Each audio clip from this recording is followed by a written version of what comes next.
Okay.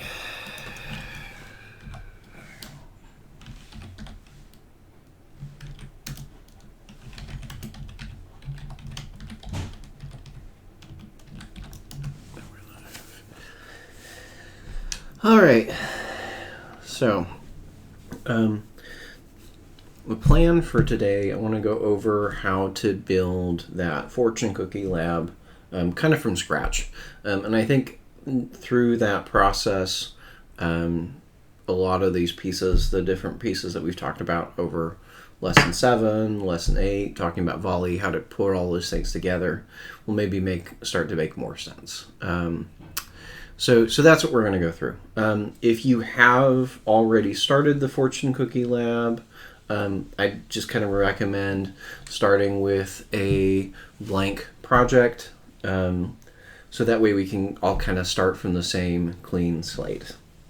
So that's what I'm going to do. I've got kind of a version of this working already, but I'm going to start a brand new project and go from there.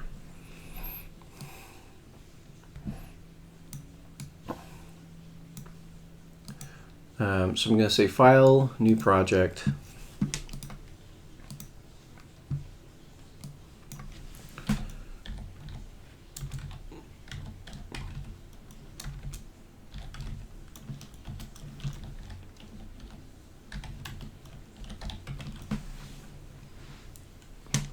So I'm going to give this one a little bit of a different name. Yes. I did see Graham. So I'm going to give this project a little bit of a different name to just disambiguate for me which of these that is. So I'm going to call this Fortune Cookie Live. That way we'll have 2 different project names. So I'm going to go ahead and hit Finish. That's going to start creating this project. Again, I'm starting creating this with an empty project template. I'm going to stick this on the side.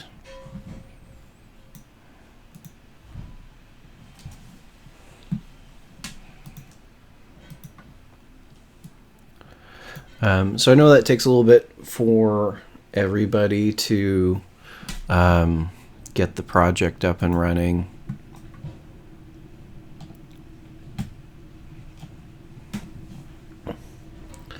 So just let me know in chat once you've got that project created, and then we'll go from there.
Who am I missing? Graham. Yeah, no, I've got you. Okay, there we go. So everybody's got the project up and running. All right, so the first thing I want to do is actually just set up the UI. So if we look at kind of the screen mock-up that's in the assignment, we see that we need a few different controls. So first we're going to have an image that we're going to show here in the center, and then we have two kind of bits of text that I want to show here and here. I also want to have some sort of refresh button that's going to show up there. I'm actually going to put that into the menu. So it's going to be an action button on the menu bar. That's the way I'm going to hook that up. You can hook that up as an actual image button. That's up to you, but that's how I'm going to hook it up, as I'm going to put it on the menu.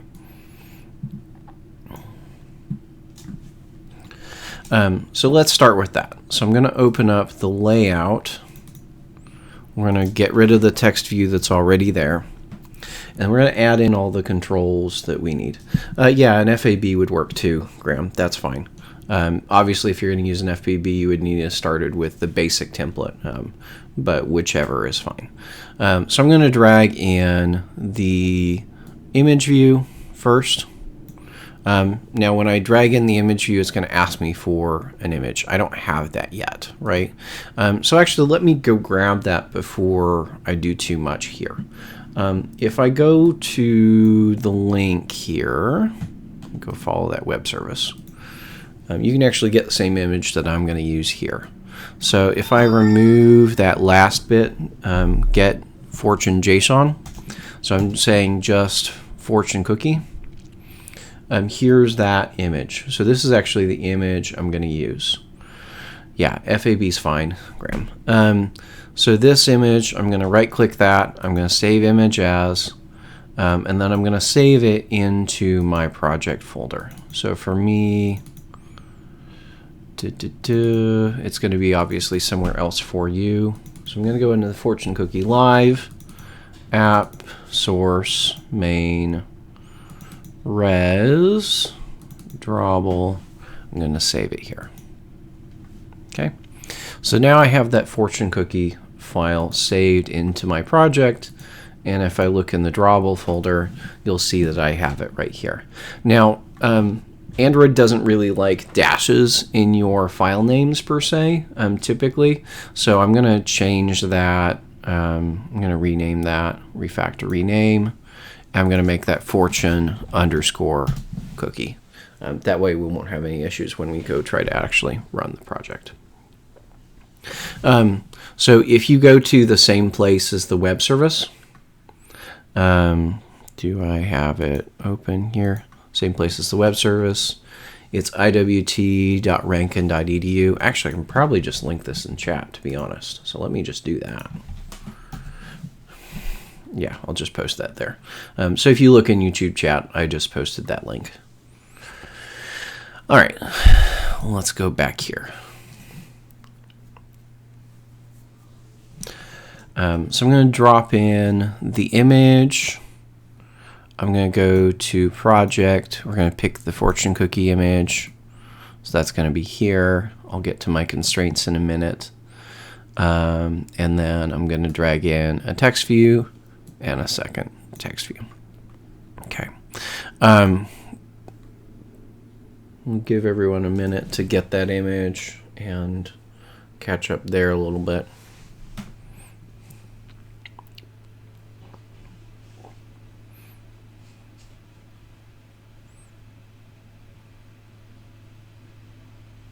So Dalton, did you find that? Did you follow it and get the image now?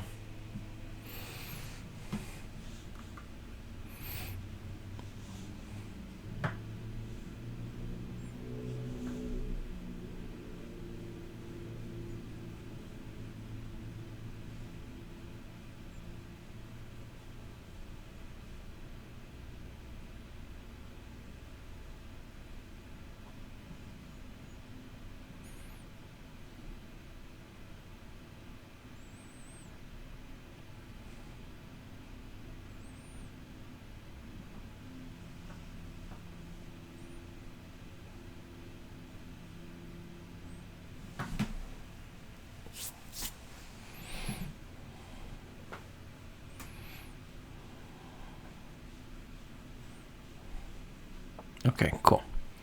So assuming you've got the image in now, I'm going to start hooking in some of these constraints. I'm actually going to go to 16 dp margins for this particular problem. I'm going to link that to the top left. I'm also going to link it then to the side. I'm going to change that to 16. So this image is linked to the top left and right side. You'll notice that I don't have any constraints right now on the left side, on the right, the bottom side of the image. I'll fix that in a minute. But first I need to give these text views some constraints. So I'm going to link this down here, like so, and I'm going to do a similar thing with that second text view. So it's centered there, and then once I've got that done, I can actually link the bottom constraint down to here. Okay. Let me flip over to the blueprint view, so this is maybe a little bit more visible. And then what I'm going to do, zoom in a little bit here so it's bigger. So you see I've got the margins there. I'd actually like these things, if the text is wider, I kind of want to make sure it word wraps the right way. So I'm going to actually set both of these text views. I'm going to change their width to match constraints. So both of these text views, their height is wrap content, so they'll adjust based on the height of the text, but I want them to always be the full width of the screen. Now, one of the things we know as soon as I did that, if we're looking at the screen mockup, you might notice that both of these pieces of text are, well, they're center aligned, right? If I look at where the text is right now, it's all left aligned. So I want to fix that. So in order to fix that, I'm going to go ahead and set both of these to center alignment for the text. Okay, so now they're scaling to the full width of the screen, but they're also center aligned. So that works together. I want to do a few more things here. I want to change the text in this. So I'm going to remove, I have the wrong thing selected. So I'm going to go to the top text view. I'm going to remove the regular text. I'm going to put it in the designer text. I'm going to say fortune message, like so, just as placeholder text. And I'm going to say fortune updated. So that way I have some placeholder text to see what it looks like. If I go back to my design view, we can kind of see what that looks like. Just for stylistic purposes, I'm going to apply a few styles to these two different text views. So the top one I'm going to make bold, and the bottom one I'm going to make italic. I'm also going to change the color of both of these. So I'm going to make this black. So this is under the Android section. So that's black, and this one is going to be darker gray. So there'll be some color difference between those two text views as well. So I mostly got that set up. The one thing I want to do on the image view, and I noticed this on the Magic 8 Ball labs that I got, a few of you ran into the issue where, well, that image was basically too big for you. So one of the things you want to make sure that you do is go down and test it on the 4-inch phone. And what you may also find is that because we've just set the image view to wrap content, it's going to try to display that image at its original resolution, which may be too big. So to avoid that, I want it to be able to actually scale down. And part of that is how I've set up the constraints. But the other part of that is I'm going to make both of these widths match constraint. So it's going to scale that image down. Now, one of the things that happens once you do that, you can have some kind of weird behavior as far as the image getting stretched or different parts getting cut off. So one of the things you'll want to change, and you generally want to do this with any image view control that you have, is you want to go change the scale type. So there's a few different scale types that you can use. If we say fit XY, that's going to scale the image to be fitting exactly the space that's available. The problem is it doesn't respect the aspect ratio anymore. You can see that it's scaled vertically, right? It's stretched. So I don't want it to stretch it, so I'm going to use one of these different modes. If I say center inside, it's usually the one you want, that's going to then put it, actually I think, or do I want fit center? Yeah, I think I want fit center. So that's going to scale it down to that. Yeah, I can't remember what the difference between those two is. So I'm going to try fit center there. So that will mean that it kind of scales it down, keeps the aspect ratio, but it's centering it in that screen space that it's available. Okay. The last thing I need to do in the layout is actually give all these controls an ID. So I'm going to go through and do that real quick. So I'm going to call this one fortune_image. And then I'm going to call this one fortune_message. Yep. And I'm going to call this one fortune_updated.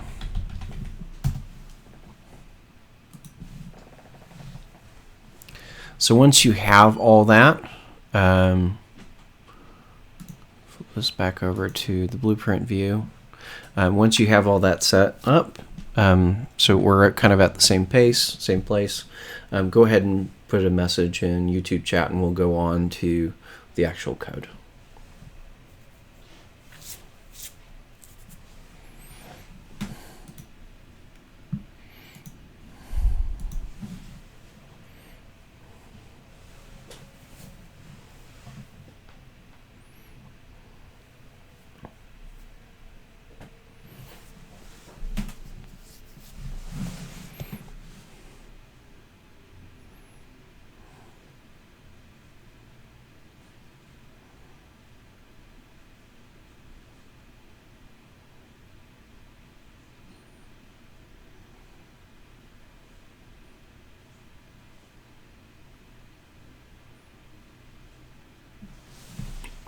All right, so I'm going to move on to the next piece. So when the user clicks on the image, I'd really like it at that point to potentially refresh the fortune that's there. So I'm going to go into the image view. I'm going to add an onClick property, and I'm going to say refresh fortune.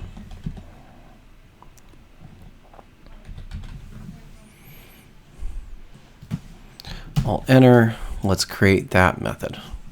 So refresh fortune is where I'm going to do that logic of actually displaying the fortune to the user. Okay, so when they tap on it, we'll then go grab the fortune from the website and display it to the user. Okay, so there's a few things I need to do in order to get that set up. First of all, I'm going to need access to several of the controls. So I'm going to go ahead and add member variables for that up top.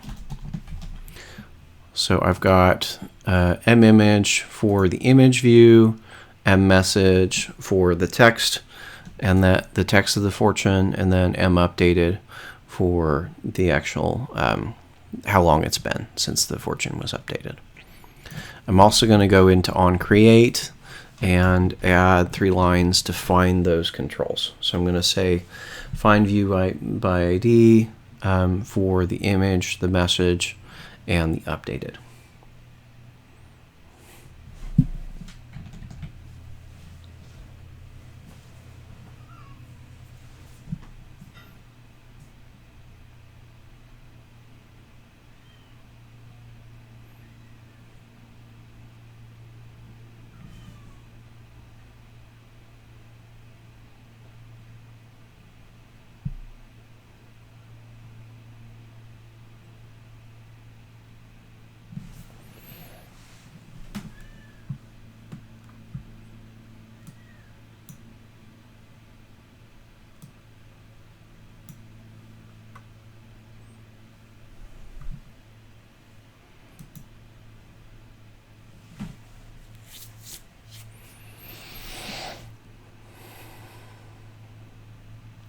So for kind of a simple test, just to make sure that this so far is working, I'm going to go into a refresh function, and we're just going to say mtext.setText.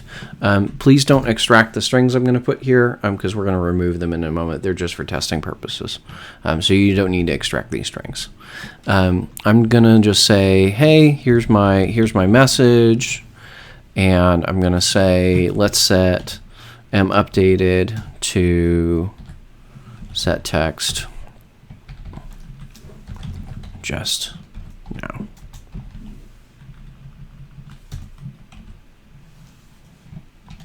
So in theory, if I run this just in this current state, once I click on the image, I should immediately see it show those two things. Okay, so there we go. So there's nothing there initially, which is probably something I want to go back and fix. But for now, this is a start, right? So I click on the image and it shows something. So I can at least tell that my layout's working. I can try and turn this into landscape mode and see if that works.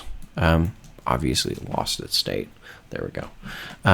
But we can see that we're having some basic logic working there. Now, one thing I might want to do is say, well, I don't want the user to have to click on the image to actually get the text, to actually get the fortune to get pulled from the server. So I may want to have that happen right immediately when they open the app. So what I'm going to do, remember that there's a few lifecycle methods that we have to work with, right? So onCreate happens when that initial screen gets created.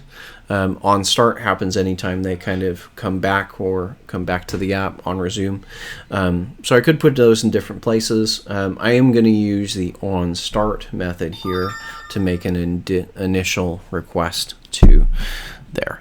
Oh, looks like I have the other version of the app installed. Let me go ahead and uninstall that just to make sure I'm not getting notifications from the other one that I wrote previously, because that will make things confusing. There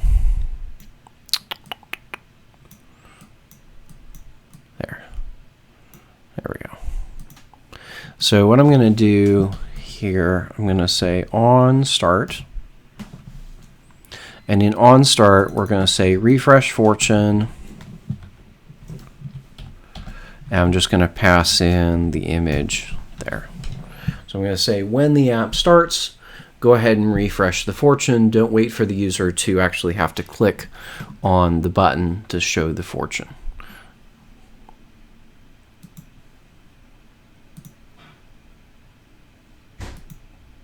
So you'll see it immediately as soon as the app started, it went ahead and displayed that message and just now.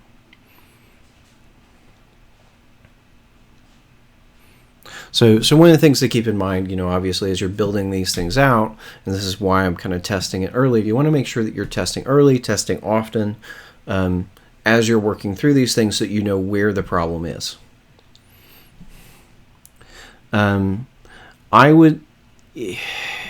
It all depends. The problem with saying perform click image, then you're kind of assuming that, well, clicking on the image should do a certain thing. So it really does depend. You could do it really either way, realistically either way. Usually, to some extent, the way I might do this is I might actually just make another version of this that doesn't take a parameter. So I might say on-click image and refresh fortune. So if we change that to kind of work through and see how that would work. If I say, well, let's refactor, rename, on-click image, right? So I've got on-click image, and then I have another method, public void refresh fortune which doesn't take a view, right? So I could restructure that in this way. Now that my onClick is calling here.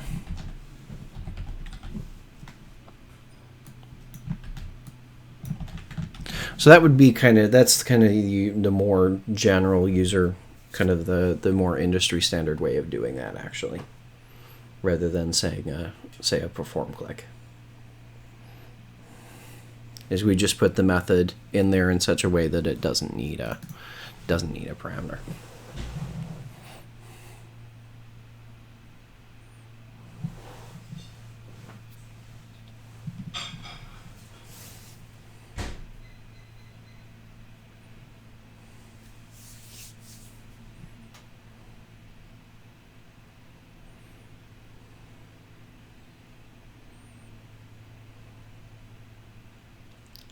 So right now, one of the things that I see, because I'm always setting the text to the same thing, it can be hard to tell when these methods are actually called because there's not necessarily an apparent change. I might want to put in here a little toast so I can see how things are actually working. So toast.makeText, I'm going to put in this. And I'm going to put in or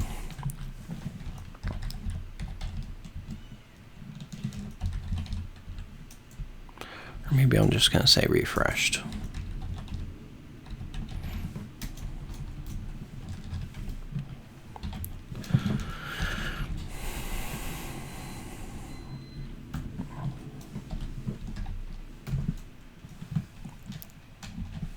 So that way I know for sure anytime this method is called, even if the same fortune is being shown multiple times. So let's go run that. So what you'll see when it starts, there's that message. If I click on it again, you'll see that message pop up again.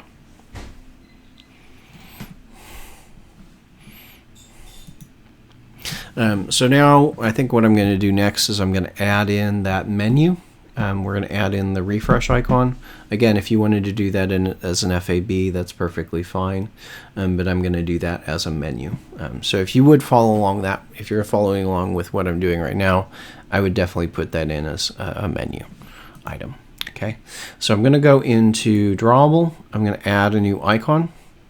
I'm going to say add image set, asset. I'm going to go to action bar and tab icons. I'm going to call this IC refresh.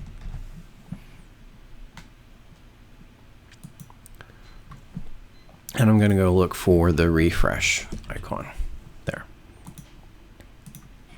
So this is IC refresh with the refresh icon. You'll want to make sure that this is set to hollow dark so that we get a light colored icon. Okay, so let's go ahead and create that. So it's going to be IC refresh, boop, boop, finish, add. All right, so now let's create that menu. So I'm going to right click on the resource folder. I'm going to say new directory. We're going to call this the menu directory. So I've got the menu directory here. Right now it doesn't have anything in it. I want to create a menu resource, so I'm going to right click on that menu folder. We're going to create a menu resource file. And we're going to call this menu_main. So menu_main. All right. I'm going to add in a menu item. The text of this item will be refresh. I'm going to use the icon we just created. So IC refresh. I'm going to click a little flag icon here and change this to always. So that icon will always show up as an action.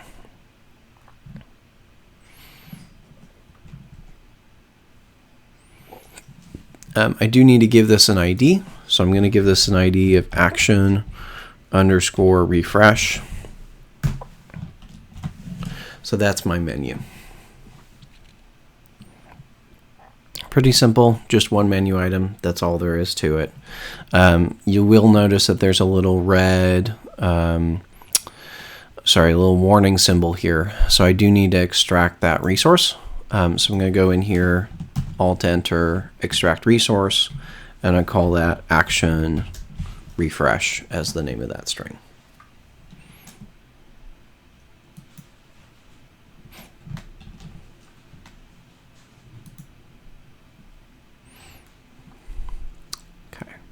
So now I've got my menu resource.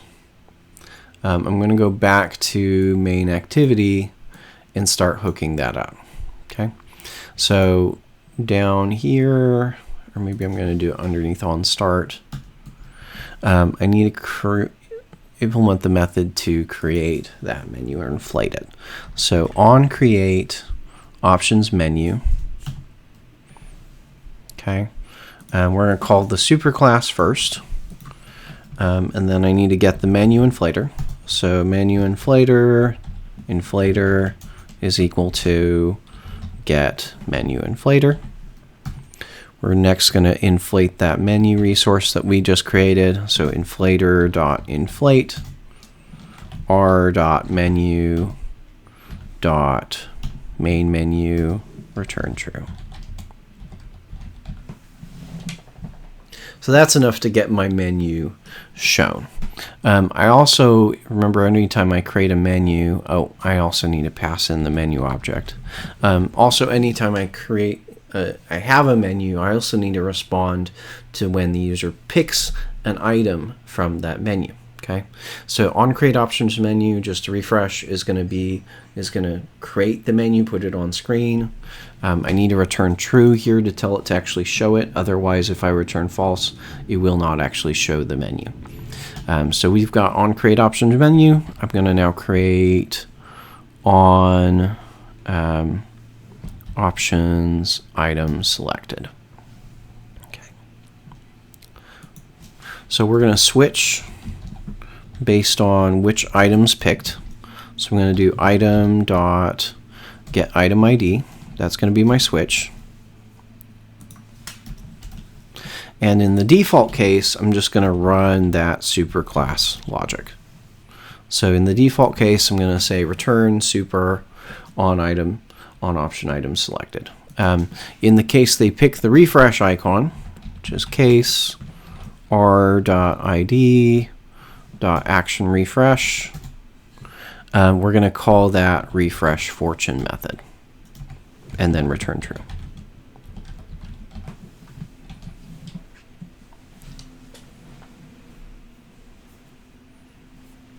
So these two methods is all I need to actually implement that menu. And we can go verify that in the app. I'm going to go run it real quick here. I'm going to hit the button, and we'll see that the toast appears there, that it's been refreshed. Okay. So let me know when you're back up to this point, and we'll move on to the next thing.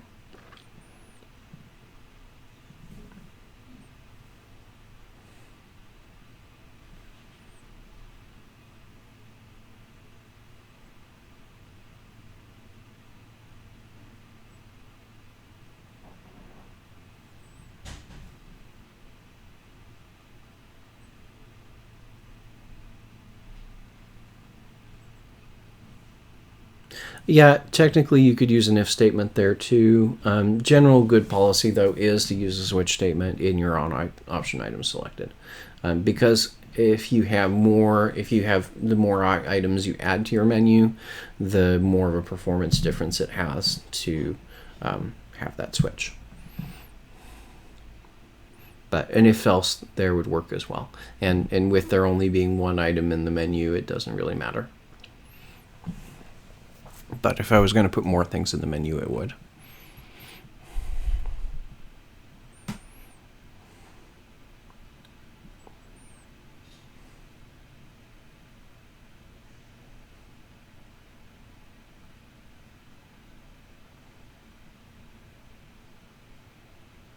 Yeah.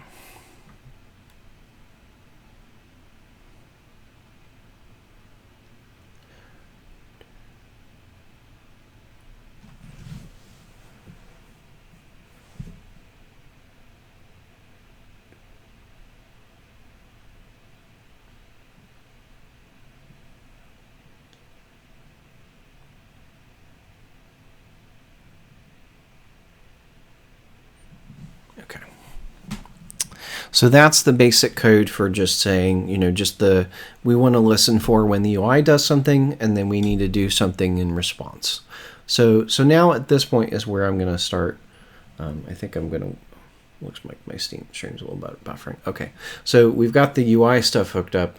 So I'm going to now start hooking up Volley to actually start sending requests out to the internet. So the first piece to set up Volley is I need to actually go to my Gradle, and we need to add a dependency to that. So I'm going to add that line of code here.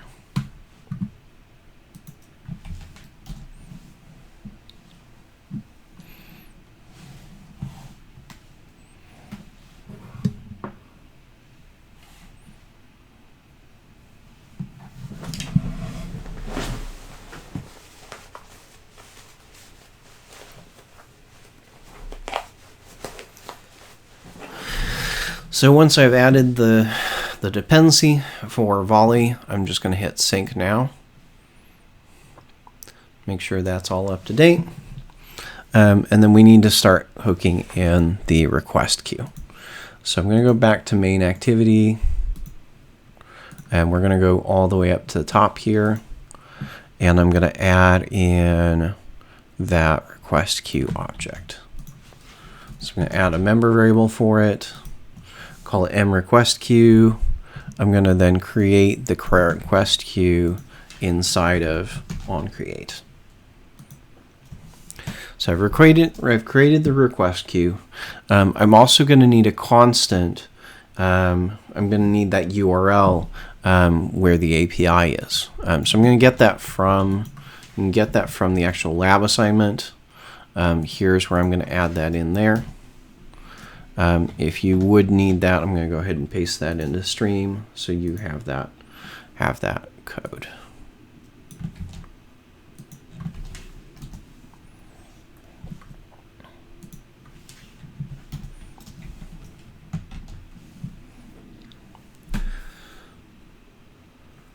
So that constant I'm going to use in a minute. So I've got a constant for the API.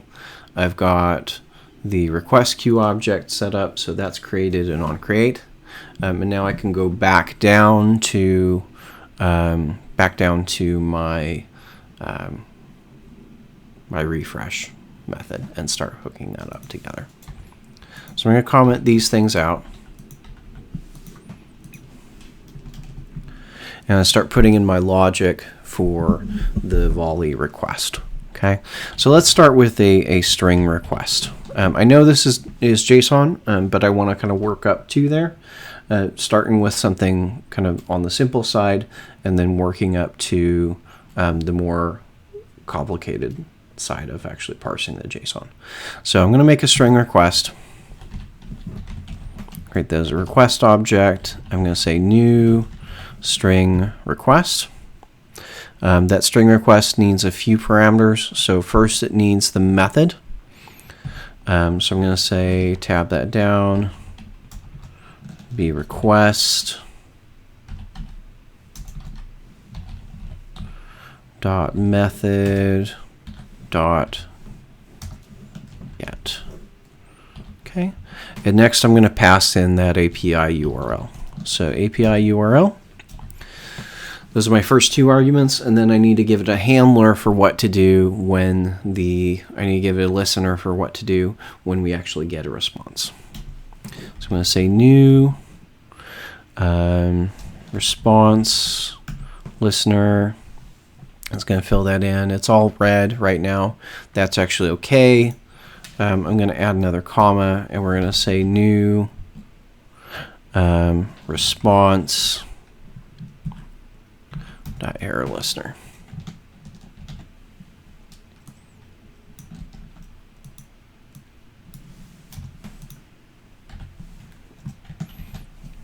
So that's my basic structure. So I've got my method, I've got my URL, I've got a response listener, and I've got an error listener.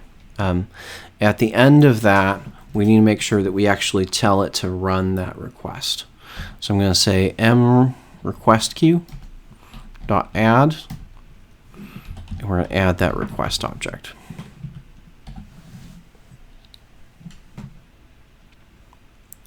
So that way we can see if there's, we can actually initiate that request. Okay. Now that we've got the basic skeleton, I need to actually go start fleshing out both this onResponse method and this onErrorResponse method. So I'm going to actually start with the error case. So in the error case, I want to set the message. I'm going to set that to error.getMessage. I'm going to set mUpdated to just now, and I'm going to show a toast for that we had an error.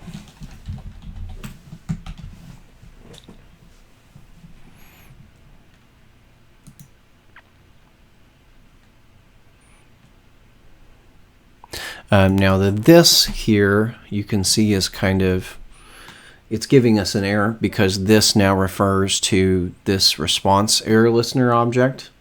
So I need to actually clarify which item, which this does this refer to. So I want to actually refer back to a context. So in this case, that's going to be main activity. So this is going to be main activity dot this for my context. Okay. I'm going to do a similar thing. Actually, before I do that, I'm going to go ahead and copy this code out. So we're going to say Alt-Enter, extract string resource. This is going to be, what am I going to call this? This is going to be updated just now. Updated just now is going to be the name of that string. It's going to give me an error that's going to go away in a minute. And this is going to be Alt-Enter, extract string resource. I'm going to call this toast dot toast underscore error.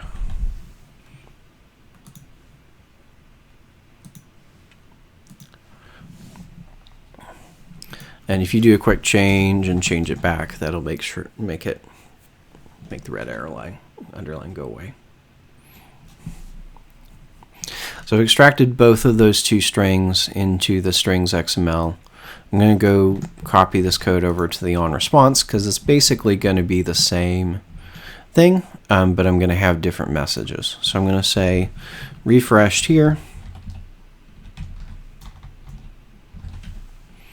And here I'm going to put in the response. Whatever the server sends back, I'm just going to put that in as the response right now.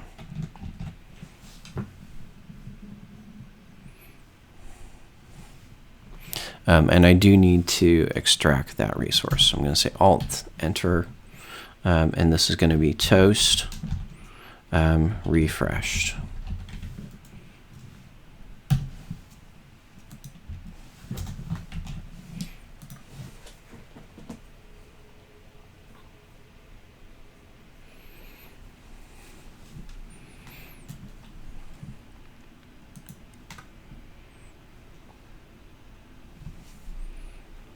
It does, but remember that JSON is actually still a string. So if I read it in as a string, I'll still get something that's valid. I do need to change that in a minute, so I'm going to change that to a JSON object, but I'm going to start with that as just being a string request. Okay, so you can see what's happening here. If I run this code as is, you can see I'm immediately getting an error. Okay, so it says Java IO exception, clear text, HTTP traffic to AWD Rankin EDU isn't allowed, right?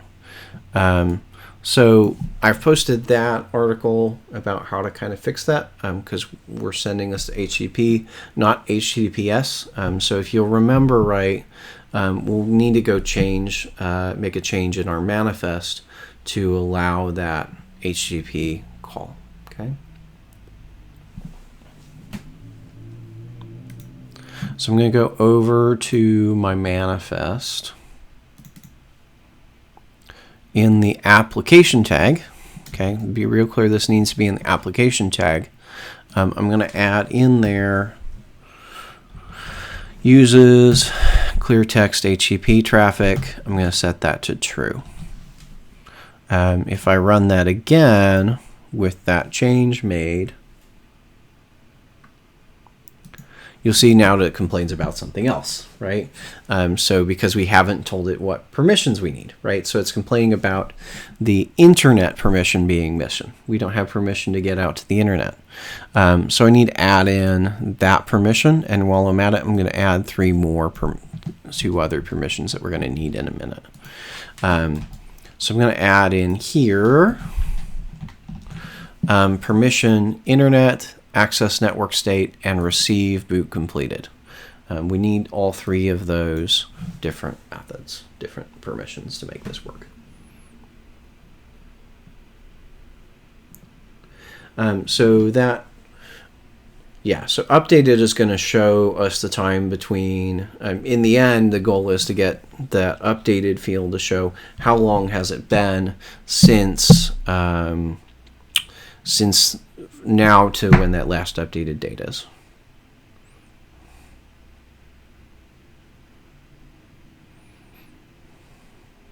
What's broken? Oh, okay. Let me see about that. So pop out chat.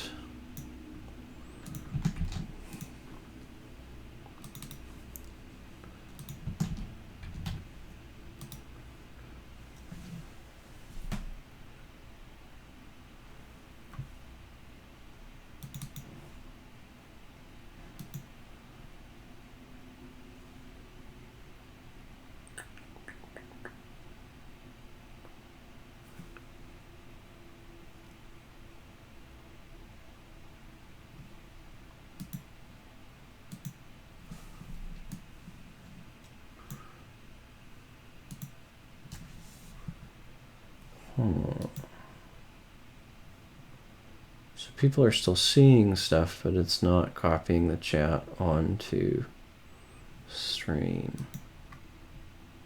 That's interesting.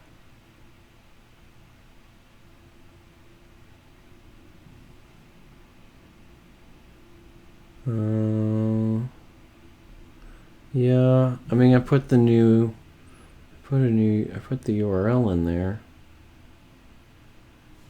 It might be. Wonder what happens if I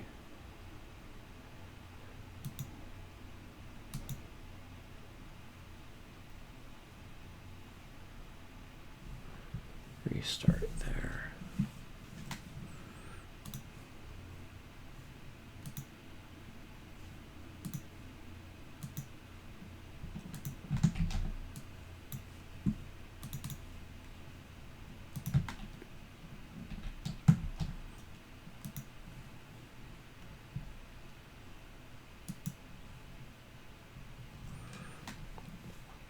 Okay, I'm not entirely sure why it's not recording the chat on stream. I think that's just something I'm going to have to leave. Yeah, it might have broken when the stream froze. I don't know. But from what I can tell, just trying to fix it in OPS, it doesn't seem to be responding. So I'm not sure what I need to do to fix it. It may be something that in my CSS that's not right. I don't know. Anyway, I'm going to keep moving. I can still see your chat even if it doesn't show up on the screen. Does everybody have those permissions now that were added in here?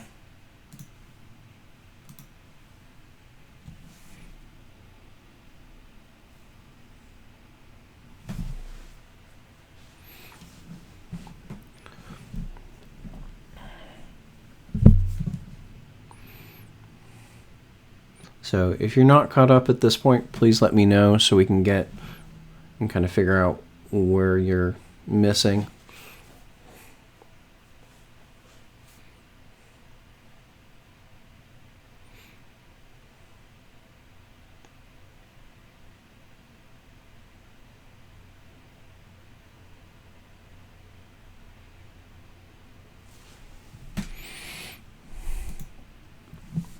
So if that's all good, you should be able, it should load it right when you start. Mine keeps crashing, I'm not sure why. So Brandon, have you looked at logcat, and is there anything showing up in your logcat errors?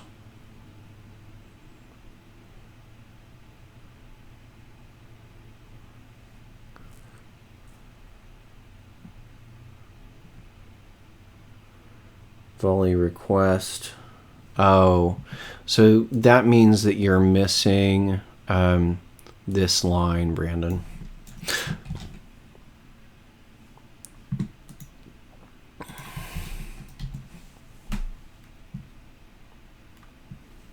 So you never actually created the request queue at the beginning.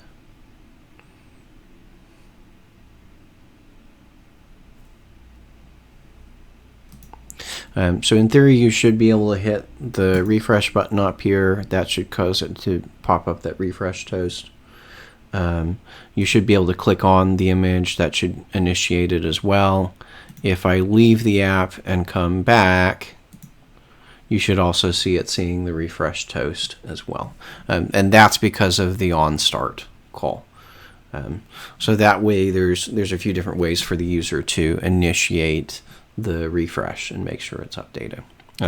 So that's everything really. That's for the most part everything on the front end. I do need to do a little bit more with the JSON here. So there's a few different ways for me to deal with parsing that JSON request.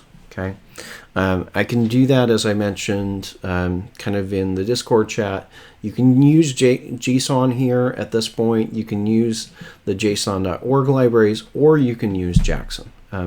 Any of those three will work. I'm going to use the json.org library here, just because it's kind of built in and it's going to be pretty quick to do it that way. So in order to do that, I just need to change this request here from being a string request to a JSON object request. If you were using Jackson, you would still want to keep it as a string request and do the logic in here. But because I'm going to use that json.org, I'm just going to swap this over to be a JSON object request. Everything's going to go error out. That's okay. We'll come back and fix that in a minute. Now, one thing about the JSON object request is it actually does allow us to send data to the server, which the string request really didn't. So there's a third parameter we have to add in here, which is going to be null. So this object right here, I'd fill that in with, if I wanted to send data to the server, if I wanted to post data, that's where I would put it. That's where I would put the JSON object if I was sending it to the server. But I'm not going to send anything to the server. I also need to change these types here to JSON object and JSON object, because now we'll be getting back a JSON object instead of getting back a string. Okay. So the next thing I want to do is start to parse the data that comes back. Okay, so if I want to grab out the properties that I'm seeing, I need to know, first of all, what names are they. Okay, so if I go to the browser and I look at what the output is, you'll notice that there's a JSON object here, and it has two properties. It's got one called fortune, and it's got one called last updated. Okay, so those are the names of the properties in the actual JSON object that we're getting. So we do need to use those two names in our code. So if I go back to here, unknown host exception. If you're seeing unknown host exception, that means you have no network connection, and that means you need to turn off airplane mode. So we're going to say we're going to catch any JSON exceptions that might occur. Okay, and I need to pull out those two pieces. So string message is equal to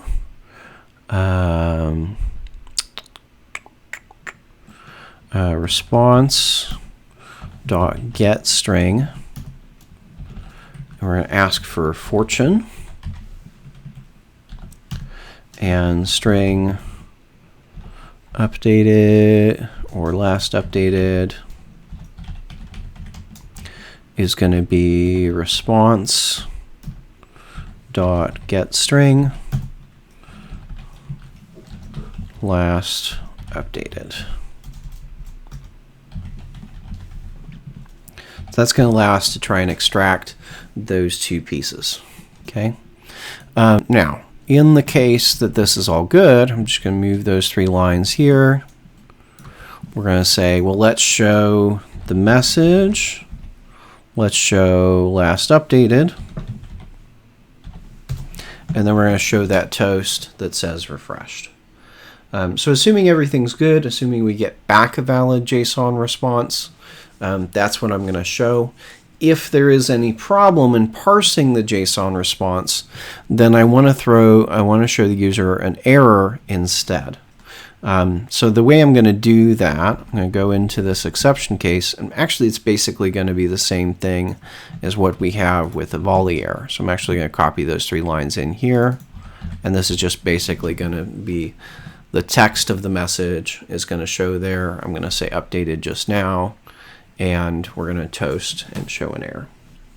So if there is any problem parsing the JSON, that's how I'm going to spit it out to the user to say, hey, here's what's up.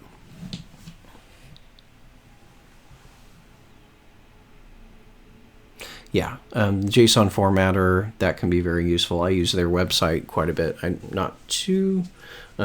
sure they have I'm sure I've used their Chrome extension at some point too. But they have a website as well that you can read things out as.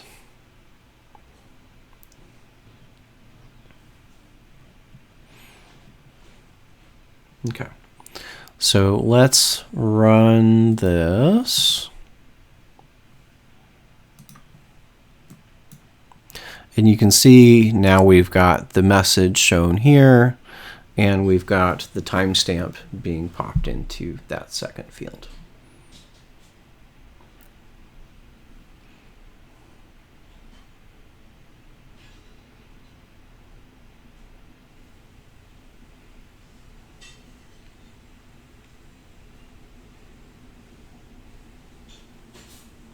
What kind of exception are you getting, Jeremy?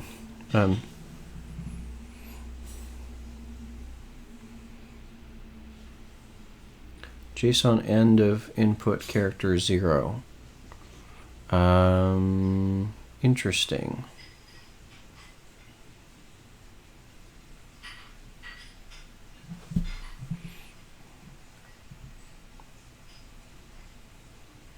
I'm not exactly sure why. Yeah, you may need to check that.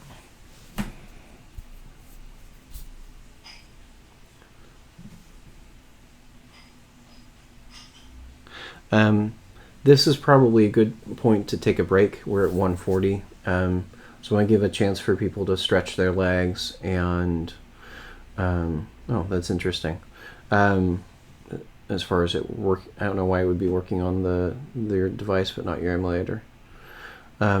Either way, yeah, that may be one thing to do, is to try and run this on your physical device. I'm going to go ahead and have us take a break here. Let's come back at 2 o'clock and we'll resume with the rest of this. But this is probably a good point for people to get up and stretch their legs, use the bathroom.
So for the most part, we have everything working here on the front end. The next piece to do, I think the last piece to do on the front end, is to be able to show that time as the amount of time it's been since it updated.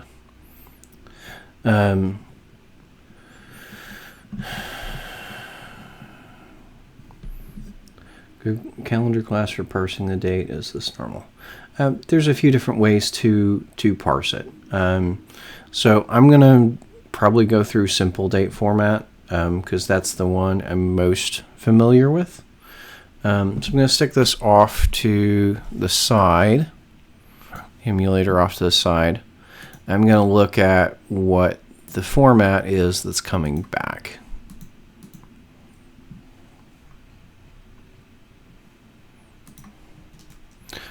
So here's the actual timestamp that I'm getting back.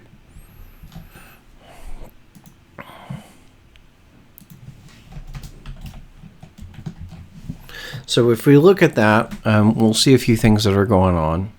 We'll see that there is a year, a month, a date, and then we have hour, minute, second. We can tell by this being 18 that it's definitely a 24-hour clock, and well as the time zone at the end. Now the time zone is important because it's running at UTC time. It's not running at Central Time. So we need to make sure that we parse it in the correct time zone. Okay. So in order to do all that, I need to build up what that format's going to be.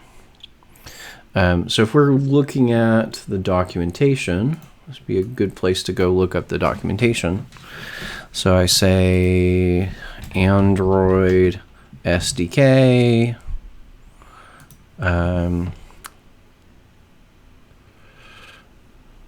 docs, and we're going to look for the simple date format class.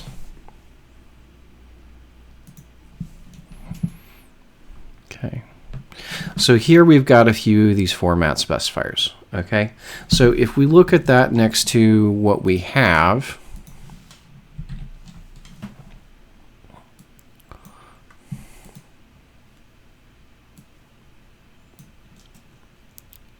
we can see that the first thing that I need to parse is the year. Okay. So according to the documentation here, that is a that's a lowercase y. It's not, we don't want to use the uppercase y, we want to use the lowercase y. So I want to say y, there's 4 y's there. And then I want to go for the month, and we can see that this is the uppercase M I need for month.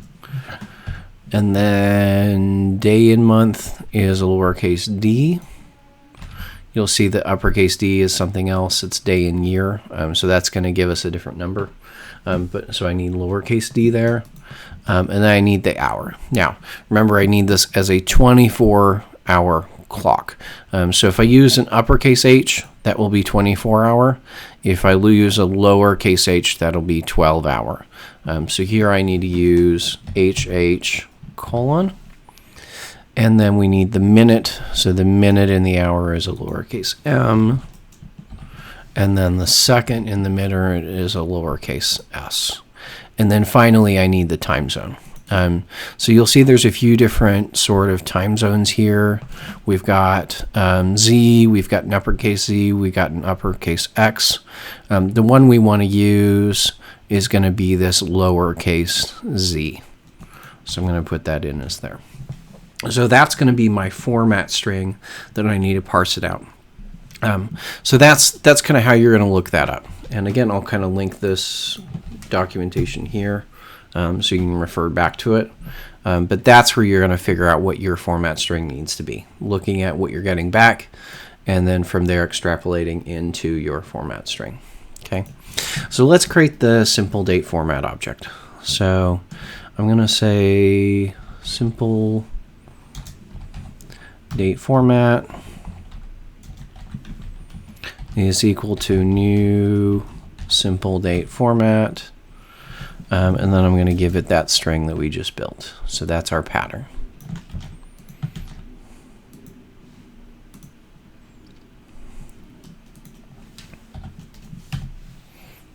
Okay.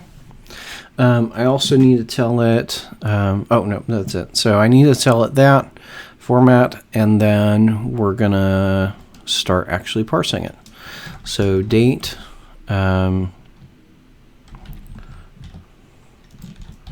dated date is equal to format dot parse, and we're going to parse that last updated string. Now you see this can throw a parse exception here, so I'd need to also catch that here. I'm going to go ahead and just change this to exception. So any exception that gets thrown, we'll go ahead and just deal with it by showing an error message to the user. I need to alt enter to include that, import that class. Okay, so we've got the last updated date. We have it parsed as a date object, but the problem is, as is right now, I can't actually do any math with that to figure out the difference between now and that date. So I need to actually be able to do some calculations there to know how many seconds it's been. In order to do that, I actually have to go down and represent the time in milliseconds. That's the only way to really do it. The math without using the local date, local time classes that are available in newer versions of Android, but not available in, say, API 21. So I'm going to create a long, and this is going to be last updated millis. And that's going to then be, I'm going to take the last updated date, and I'm going to call get time. Okay, so that's going to give me the number of milliseconds that it's been since January 1st, 1970. And then I can compare that with the current time. So I'm going to say long current millis is equal to system clock dot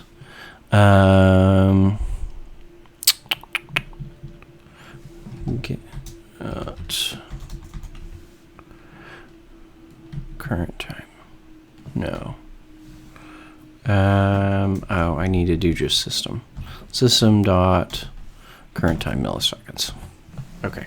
So these two numbers, now that they're both in terms of milliseconds, I can do the math with those two numbers. Okay. So now we're going to do that here. Elapsed is equal to elapsed seconds is equal to the current millis minus the last updated divided by 1,000 as long. So we take the current time, subtract the last updated time. That tells us how many milliseconds there is between those two things, between right now and when that message was updated. And then we divide that by 1,000. That takes us from milliseconds down to seconds. So that'll do the math there. And finally, I need to show that elapsed milliseconds in the output. So here, in the last updated section, I'm going to change this over to be string.format, and we're going to say %d seconds ago. Okay. In theory, it should give you the same thing, Graham, but that is underneath it. It's calling this method anyway. So you're actually going to get some more complexity because of everything that it's doing on top of that. So it'd be better to still do just system.get current time millis. because it's actually doing that inside of new date. It's calling that method.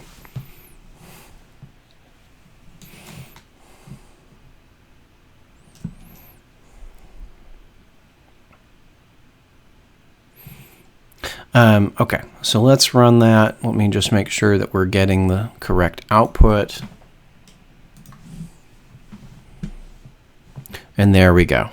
So you can see it says it's been 115 seconds since that message changed. If I go out to here, I'm going to make that message update manually. And we can see that now it's been 2 seconds since it updated. Now, one thing obviously you'll know there that it's not automatically changing it. I do have to hit the reset button the refresh button in order for it to actually go show me the new time there. So that's one thing that you might want to look at as how to fix. The way around that would be to use a timer to kind of repeatedly update that output. I'm not going to do that right here, right now. We may come back and look at that, but that's just something to understand. That's not going to automatically update because it's only updating every time we go and actually make a request. Okay. All right. So that's there. Obviously, anytime I have strings that are shown to the user, I typically want to make sure that they're translatable. So I want to move this string here. I'm going to extract that into a string resource. So I'm going to do Alt-Enter, and we're going to say updated seconds ago. So that's the string that we're going to end up here. And I'm going to clean this up a little bit. Oh, no, that does need to be there. Get string. There we go. So I'm going to call get string, pass in that ID, and then pass in the elapsed seconds, so that'll get replaced into the format string there. Okay. This is complaining here about our format. Really, for this purpose, it's always coming from the same format, coming in the same locale from the server. So I'm going to go ahead and change that to be locale US. If that was coming from the server in potentially different formats, or if it was sensitive to the user's locale, then I might want to not do that. But because we know this is coming from the server, it's always going to be locale US. I'm going to force this to be parsed in locale US, rather than whatever the user's locale is. Okay, so that's how we display it, as how many seconds has it been since that message was updated. Are there any questions about that?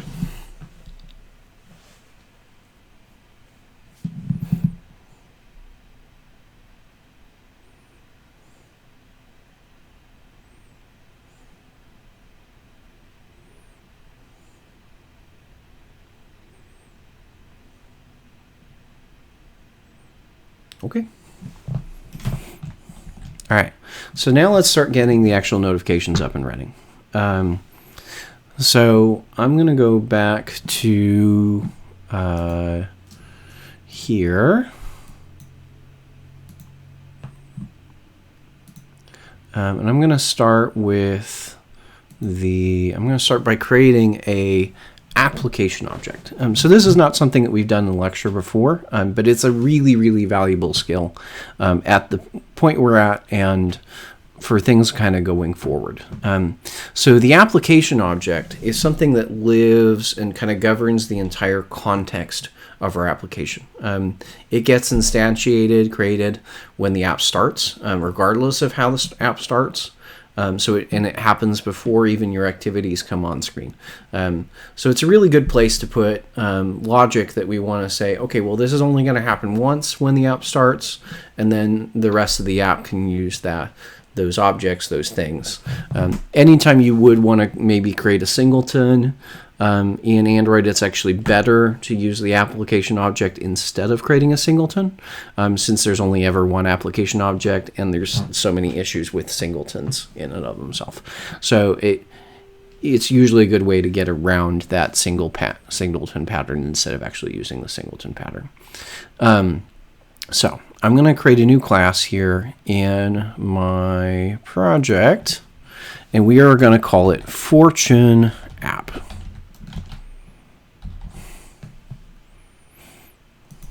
Okay.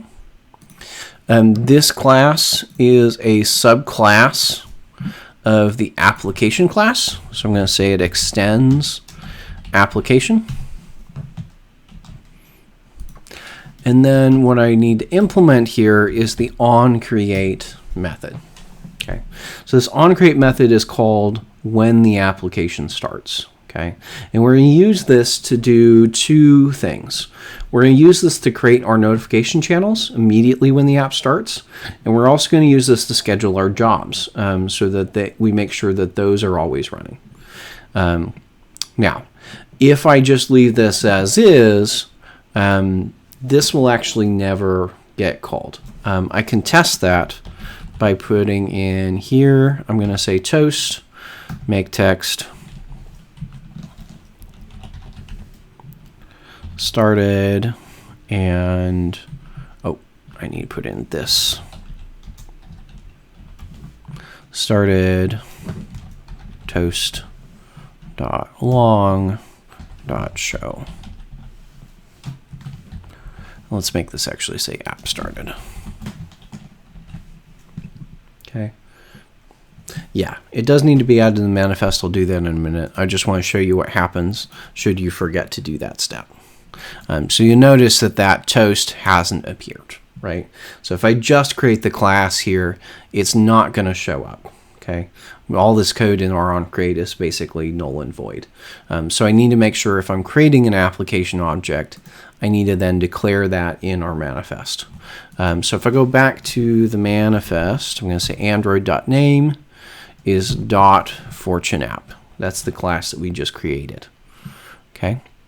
So now, if I run the application,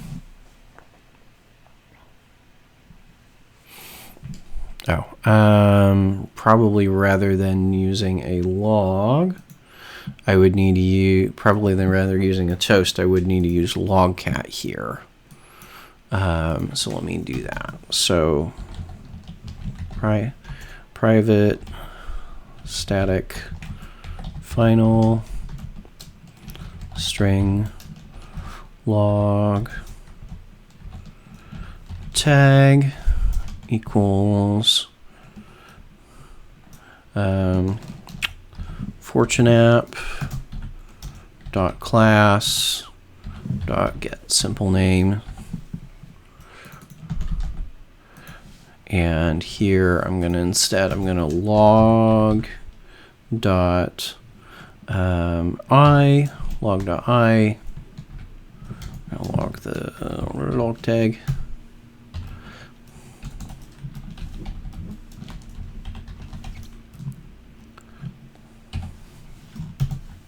There we go. So write that out to log instead of using a toast. Okay. So let me filter down to just info. And assuming, there we go. So there we've got the message that the app started. So if we don't see that message, we know that something's up. We know that we haven't set things up properly, and it probably means that we haven't added the Android name property here to declare that it's our application subclass that we want to use. Okay. So the next thing I want to add into there is I need to add a few constants 4 different pieces, so namely notifications and our job scheduler. So I'm going to add 3 constants in here. So I'm going to make these all public. So public static final string. This is going to be my primary channel ID.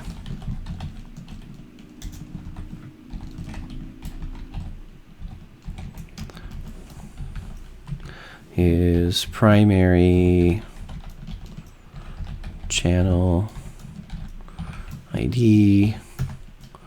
I need an ID for my notifications and an ID for my job. So public static. Yes, absolutely can. Public static final string, or no, this needs to be an integer. Integer, my notification ID.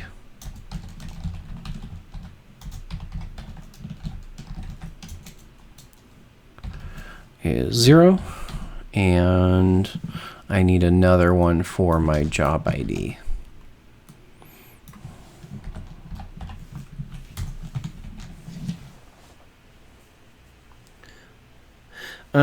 It's not just so my main activity doesn't get cluttered, Graham. I'm actually putting this here because A, it's really stuff I want to happen anytime the app starts.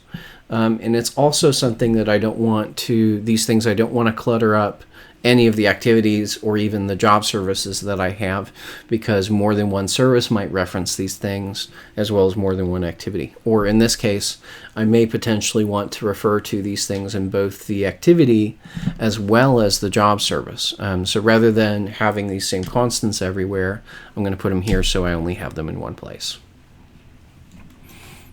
So it's mainly the reason one of the reasons I'm doing that here is to reduce the code duplication that otherwise would occur. But it's also just a matter of managing things that is used in multiple places. So if we're talking about when the onCreate gets called, the onCreate gets called as the very first thing that your app does when it starts. So this onCreate will actually get called before your activities onCreate method ever gets called. This gets called first, and then your main activity onCreate gets called. The activity is always next. The other thing to keep in mind, if you open up multiple apps, so if you open up the app, shut down, close the app, open it again, or open main activity multiple times, that main activity onCreate will get called more than once as the app is running. This particular onCreate in the application only ever gets called once, right? So your activities onCreate can get called multiple times, but this doesn't. You actually have to force stop the app in order for this to get called again. Or if you hit install, that's going to force this to rerun. So that's the thing to keep in mind. This gets called first, and it gets called a lot less often. So anything that you want effectively to be one-time setup, this is the place to put it. And this is application-wide. Okay, so we're going to set those constants up. Then we need to add a few variables for a few different things. So I'm going to add that in here. So I'm going to need to use the notification manager. I'm going to need to use the job scheduler. And I'm also going to need to keep track of what's the last updated that we've seen. Because what we want to do is we only want to show notifications if the message on the server has changed. And we don't want to show notification if we're just seeing the same fortune cookie message. Or if we're talking about articles, I don't want to post a notification if there's not a new article. So I'm going to keep track of this. This is going to keep track of the last one that we see and told the user that there was a new thing. Okay, so I've got those member variables. I need to go grab those system services. So I'm going to add that into my onCreate here.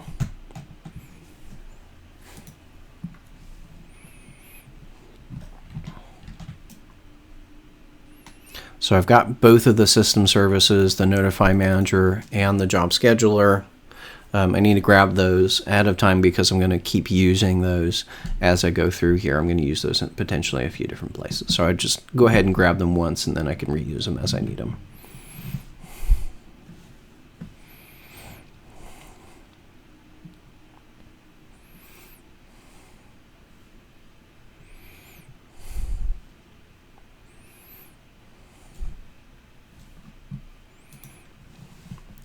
So the next thing I want to do is build out the methods to create the notification channel as well as to schedule the job.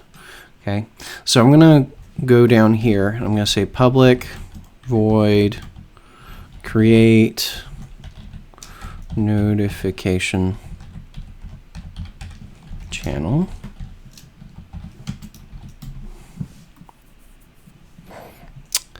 And in here, we need to first remember that notification channels are only valid for API 26 or higher.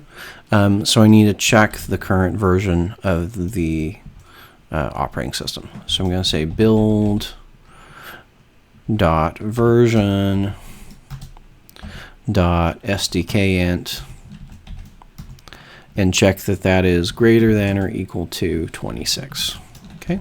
So if we're running API 26 or bigger, that's where we're going to create our notification channels.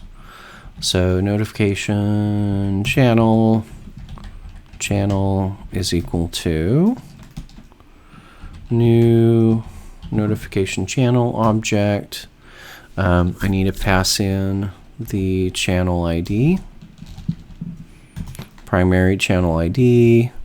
We need to pass in the name of the channel.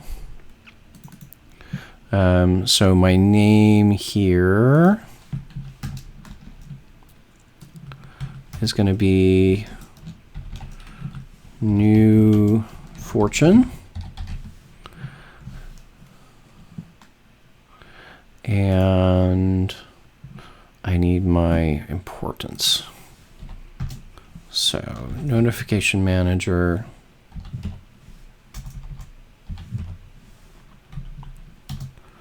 dot importance high. So we're going to say that this is a very important notification. So we want the user to see it right away. Okay. I also want to set the channel description. So I'm going to say channel dot set description.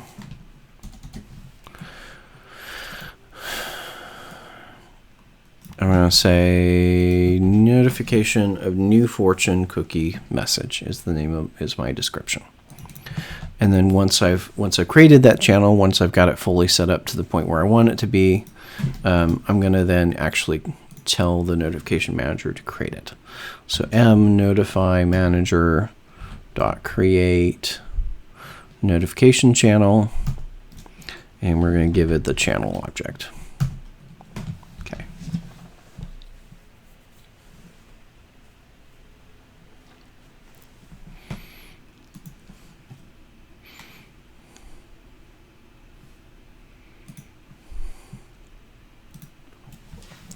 Now, I do want to be able to change. I do want to be able to potentially translate both of these things in the future. So I'm going to go Alt-Enter on this, and we're going to extract that string. So I'm going to call this primary channel name. I'm going to extract this one, and this is going to be primary channel description.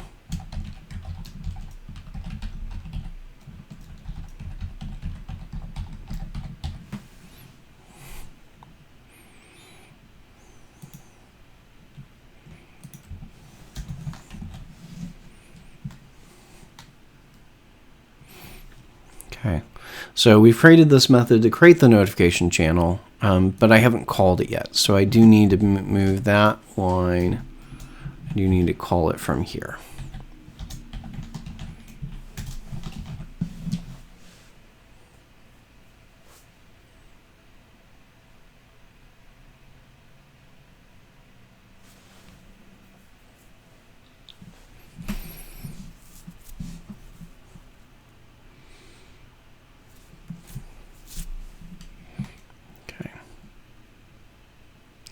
I'm also going to add in a method to send a notification.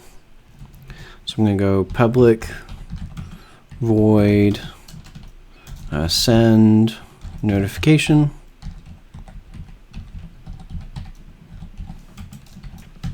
Okay. Now this method is going to take the data that we get from the server. So I'm going to add in two parameters. One is going to be the message, and one is going to be the last updated. So that those two things we can pass into here wherever we get them, and then that's going to show the notification from there. Okay. All right, so let's start building out that logic. So I need to create the notification builder first. So I'm going to say notification compat. Compat dot builder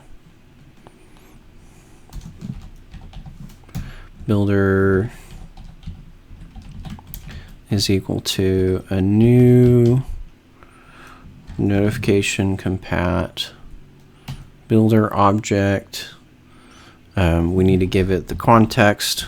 So application object is also constant, so I can also context, so I can use this here as well. So I'm going to say primary channel ID. Okay, so create the builder, and we need to start setting our settings. I don't actually want to make it static. Effectively, my application object is sort of static because I can call get application from wherever I need to, from either the service or from the activity. So that's the way I'm actually going to get to this. I'm not going to make this static per se, even though effectively will be. So I'm going to say the builder, we need to set some of the properties. And if you'll remember right, we always have to set an icon. So I'm going to set small icon. And I'm going to actually just reuse the image that we had earlier. I'm going to use that fortune cookie image as my icon. Reality, usually you want to make a smaller icon that you're going to use for that. That fortune cookie is technically too big, but I'm going to go ahead and just reuse it right now because that way we have less to do. So builder dot set content title, and we're going to say this title is new fortune. We're going to say that the message, the content text, is going to be the message that we got passed into this method. So whatever we got from the fortune cookie, that's what we're going to use as the body of the message. And then I also need to set the priority for older devices. So set priority. And this is notification compat dot priority high. Okay, and we're going to default the other settings. So that set defaults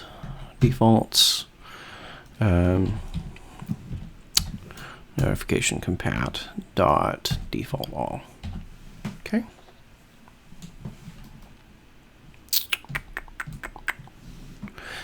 All right, so I have the basic bits of the notification built out. I need to create that pending intent that's going to happen when the user taps on the notification. So I'm going to create that basically the same way we've done before. So intent, content, intent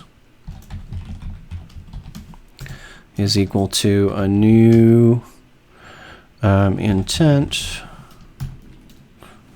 This dot main activity dot class, because I just want it to open up the main activity when they tap on that notification. Okay. Next thing, we need to actually turn that into a pending intent. So pending intent, call this pending content intent. is equal to pending intent dot get activity. Okay, so we're going to say get activity, and we're going to use this as our context still. I'm going to use the content intent object that we just created, and then the last thing I need is the flags. So it's going to be pending intent dot update current, or flag update current. So if the notification's already out there, we're going to go ahead and just update it.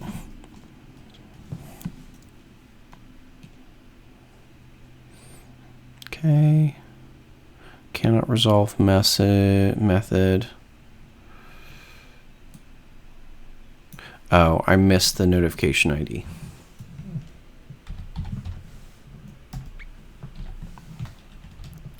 Again, this flag says just if there is a pending intent already out there for running the main activity, we're just going to update it.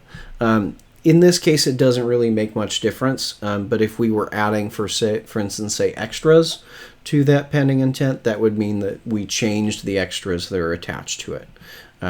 So it doesn't make much difference here because we're always posting the same intent.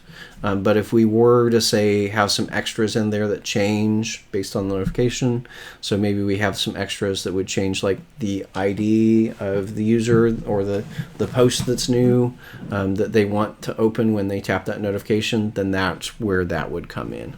We're saying we want to, any notification that was already out there, just kind of update it to point to the new thing.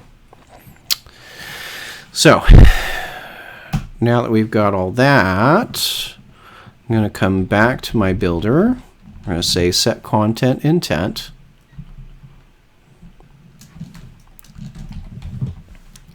Content intent is the pending content intent, and then builder dot set auto cancel to true. So we want the notification to go away automatically when the user taps on that notification, and we don't want to have to manually dismiss that notification. We want it to go away as soon as the user taps on it. Okay, so we're going to add that in there. Set auto cancel, and then go back in here. And we want to actually show that notification. So m notify manager dot set notify. So I want to notify, and I need to pass in the notification ID followed by builder dot build. Okay.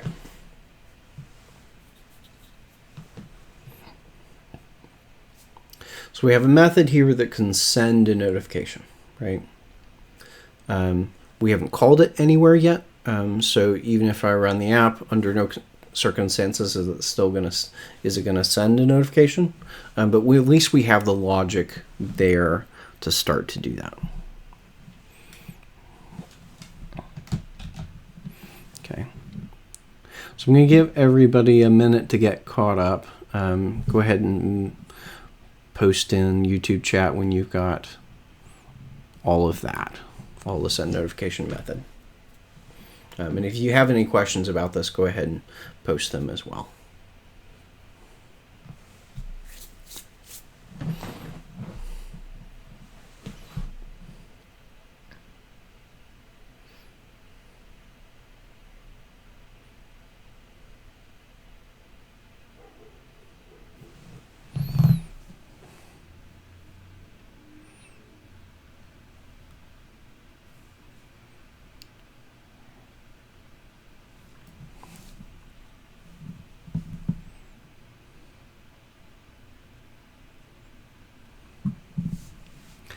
Okay, so we've got the method. I want to test it So I'm going to go back up to my onCreate method here, and I'm going to say send notification.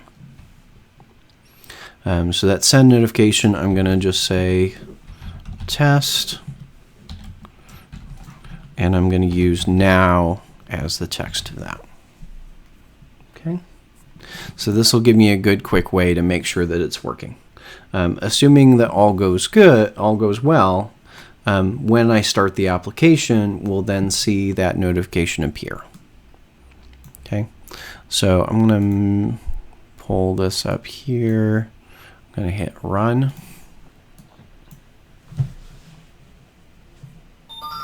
And you can see as soon as the app starts, we're now seeing that new fortune test with that fortune cookie icon. Okay. So that gives us a good way to test that this is just working. Okay. Now, one thing I may want to check is that that notification doesn't fire a second time if we see the same last updated date. Okay. So the way I'm going to take care of that so it doesn't show up twice, we're going to go ahead and test it here twice.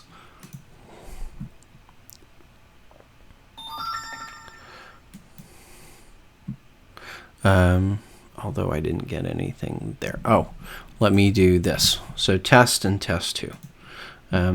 So assuming that's all good, then I should just see that.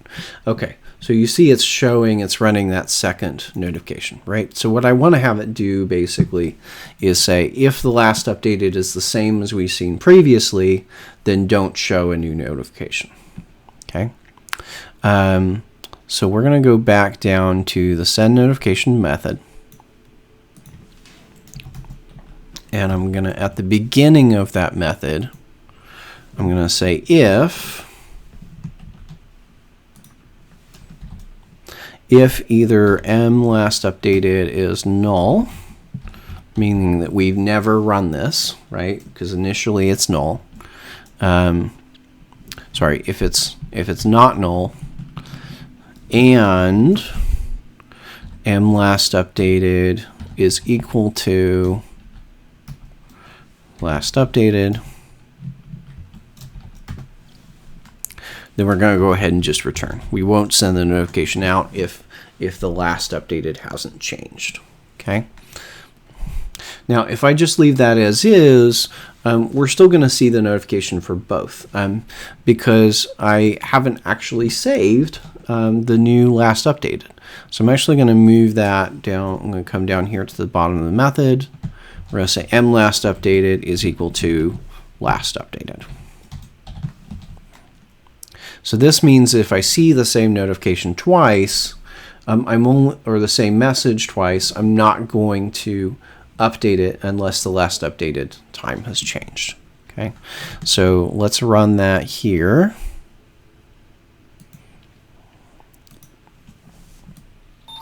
And you see how it just says test. It hasn't switched over to test 2 because both of those last updateds are the same string. Okay. So those are the two pieces that I needed to do there. At the beginning of send notification, I need to check, has it actually changed? And then once we get done, we send out the notification, I need to save that new value. Okay. So we can check that just to make sure that we're right. I can say now and later, and if I run that this way, it should still say test 2.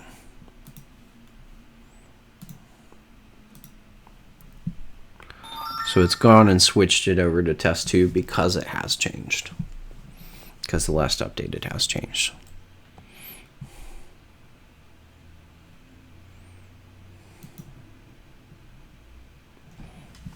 Any questions on that?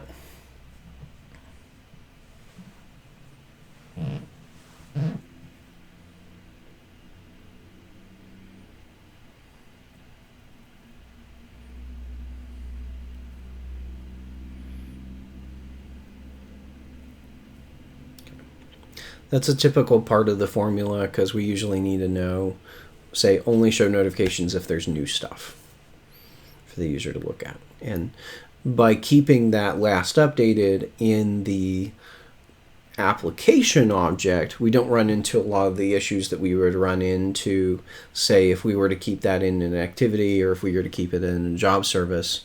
There's a lot of issues with the lifecycle because those objects get created and destroyed like all the time. Yeah, so this is preventing that duplicate notification from showing up. All right. I'm going to go ahead and comment out both of these two things now, because those were just for testing purposes. And now we can start actually hooking up our job service. And our job service is what's going to go look on a regular basis and see if there is a new fortune. So that's going to check every 15 minutes, is there a new fortune? Okay. So I need to create a new class here. I'm going to call this the notification job service.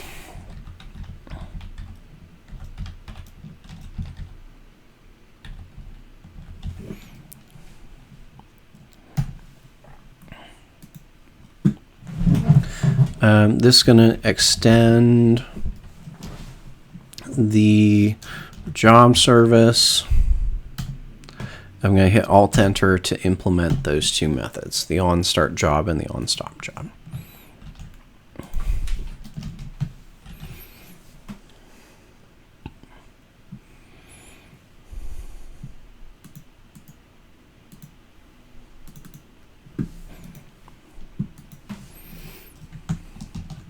Now I need to remember to register that notification service in the Android manifest. So I'm going to go back to the Android manifest and do that right now. Do need to remember that needs to go inside of the application tag. Okay, so we're going to create a nested service tag here. So the name of that service is notification job service, and I need to give that a permission. Android permission is Android dot permission dot bind job service.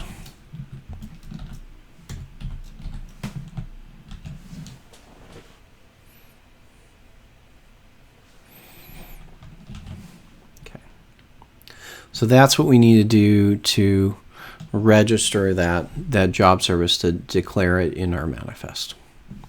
Okay, that's an important step. Okay, I'm going to go back to my notification job service, and we're going to start actually building this out.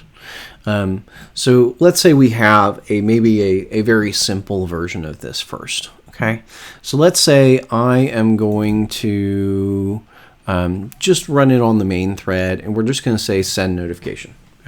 We're just going to verify that this works.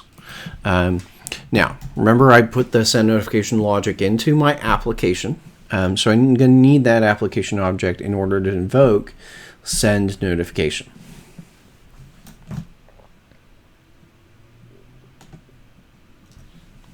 So we're going to say fortune app is equal to get application. Now, get application returns the actual application object. We do have to downcast that to our specific fortune app object.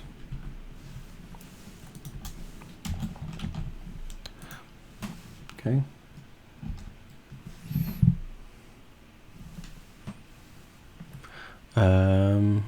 Let me go back here. I'll give you that in for a moment. Can you see that now, Alex?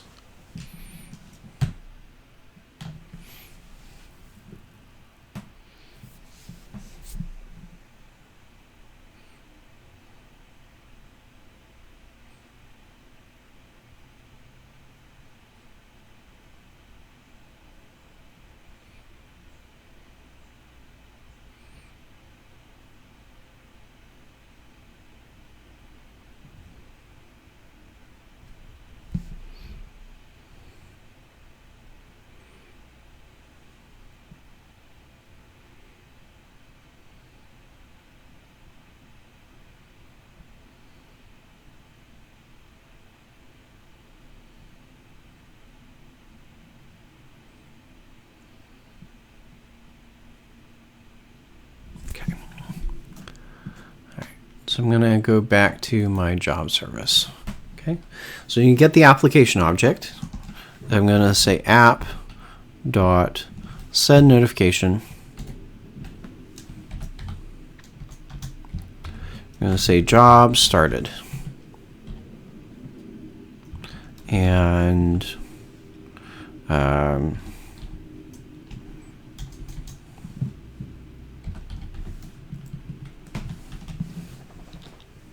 there we go. So just some test values there to make sure it works. Yeah, you may have to refresh. So that's going to give us a way to test it, to make sure that when the job starts, that we can actually see what's going on. Remember, if we return false here, that says that we have finished it. The job's finished. That the job scheduler doesn't need to wait for job finish to be called. That it's already done. So true is we're going to need to switch over to true in a minute when we offload this to a background thread. And we're also going to want to go down here to say, hey, if the job does get stopped, we probably want to, we probably want to reschedule it. So the onCreate is not invoked again when it grabbed an answer. No, it's not. That onCreate is only invoked once when the application starts, which means we're not going to try to create that channel every time the job runs. Okay, because that would be a performance issue potentially if we try to create the channel every time.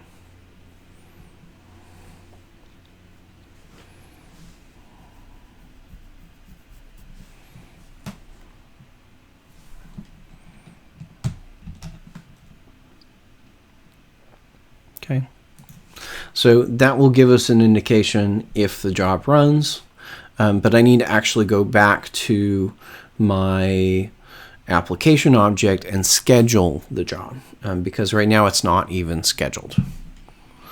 So let's go back to Fortune app,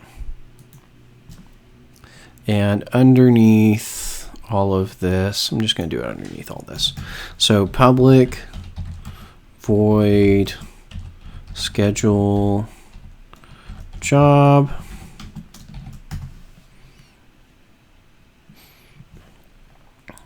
and we need to now actually schedule that job. Okay, so component name service name is equal to new component name. I need the package name and then the name of the service class. So get package name and then notification job service dot class dot get name. Now you'll remember here with the class object that there is a get simple name method and a get name method. Those do actually return two different things. So get simple name just returns the last part of that. It just returns notification job service. But get name actually returns the fully qualified name of the class. So get name is actually going to return it as edu.rankin.prsmith.fortunecookielive.notification job service. So get name returns the full path to the class, not just the quote unquote name of the class. So you're talking about the component name method, or you're talking about the scheduled job method?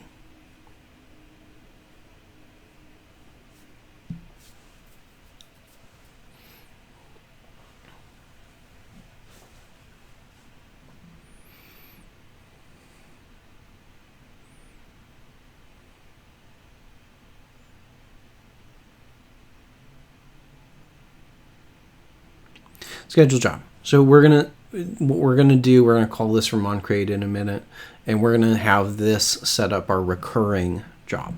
So we're gonna say that we want to look for new fortunes every 15 minutes is our goal. So this is what's gonna actually start that job running. and keep it running effectively.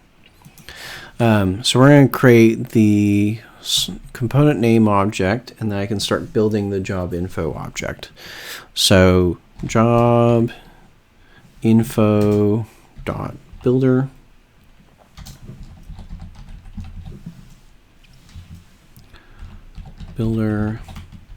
is equal to new job info dot builder. We're going to provide the job ID and the service name,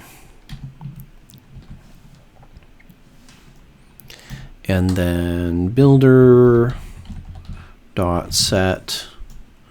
We're going to say this that requires a network connection or any network connection. So I'm going to use job info dot network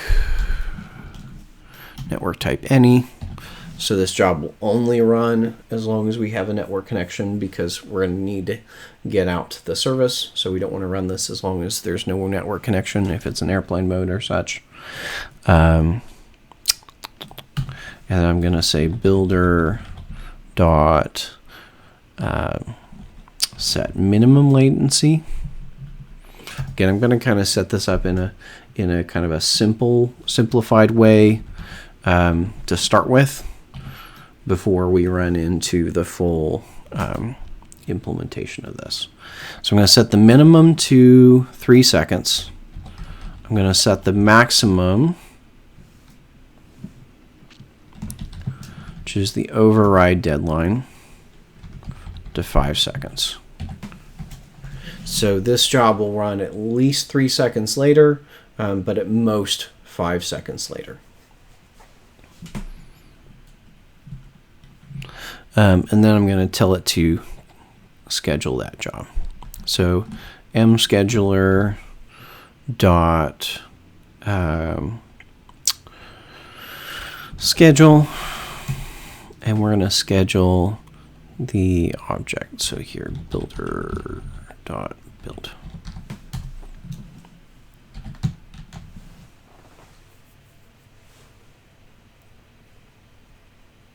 So right now I'm set this up only to run once. I haven't used set periodic.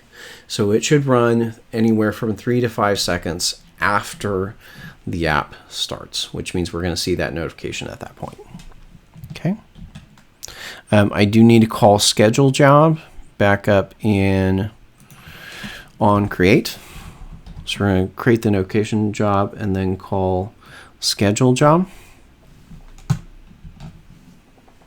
Yes, I can explain that in a minute. Let's go ahead and just test this, make sure that everybody's on the same point, and then I'll explain what the override deadline is. So let's go ahead and run 1002, 1003. So you can see about 3 seconds after the device, after our application started, it showed that notification.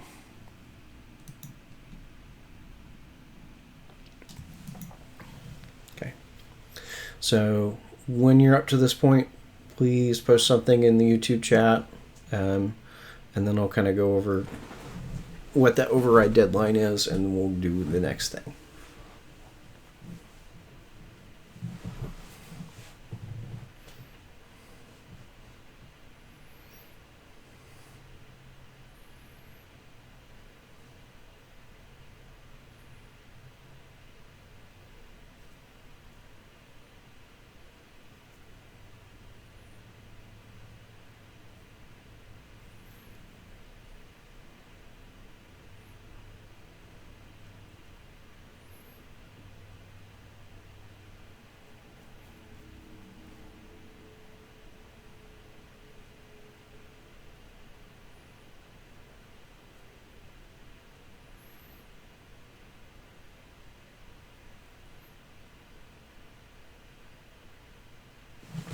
Yeah, that is what I set it to, Alex. Okay, so for the next few seconds, you don't actually need to follow along with what I'm going to do, because I'm going to remove these 2 lines of code in a minute. But I want to kind of talk about what what those two pieces are. So let's say, first of all, I'm going to comment out the override deadline. So we've got no override deadline set. We've only got a minimum latency. Okay. So with that minimum latency in place, it's going to say wait at least 3 seconds to run this. Okay. So we've got two requirements. We have to have a network connection, and you're going to wait at least 3 seconds. Okay. So I run the app. 1, 2, 3.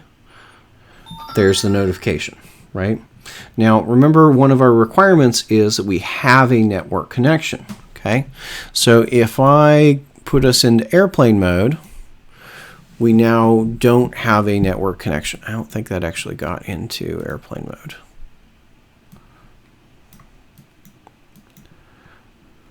Or maybe it did.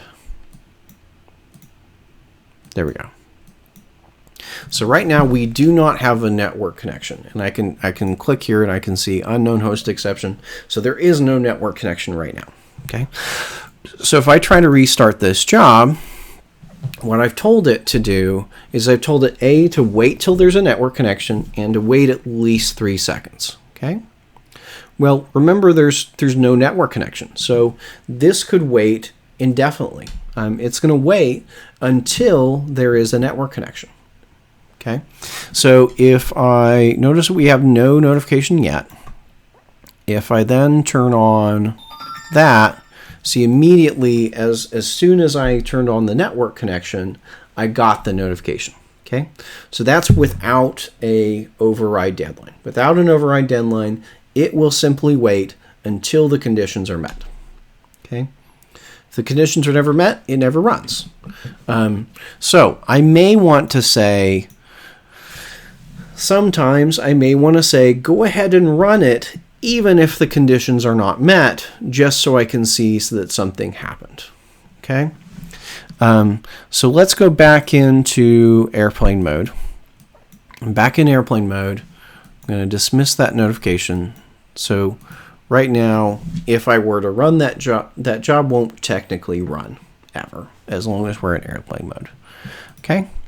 Now, if I tell this, let's say maybe set it to 10 seconds. So I'm telling it to wait at least 10 seconds, but at most, wait at least 3 seconds, but at most 10 seconds. Okay. So note that we don't have a network connection. So we're going to say 1, 2, 3, 4, 5, 6, 7, 8, 9, 10, right? So it still ran that job even though none of the other criteria were met, okay? So the override deadline says, even if my other conditions aren't met, at this point, I want you to go ahead and run the job.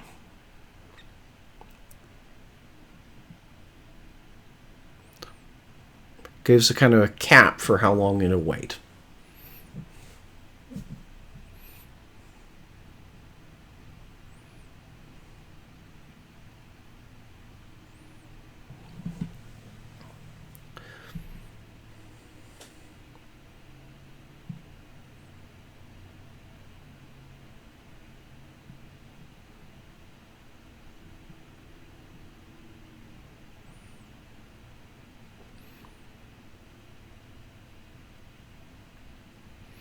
Okay.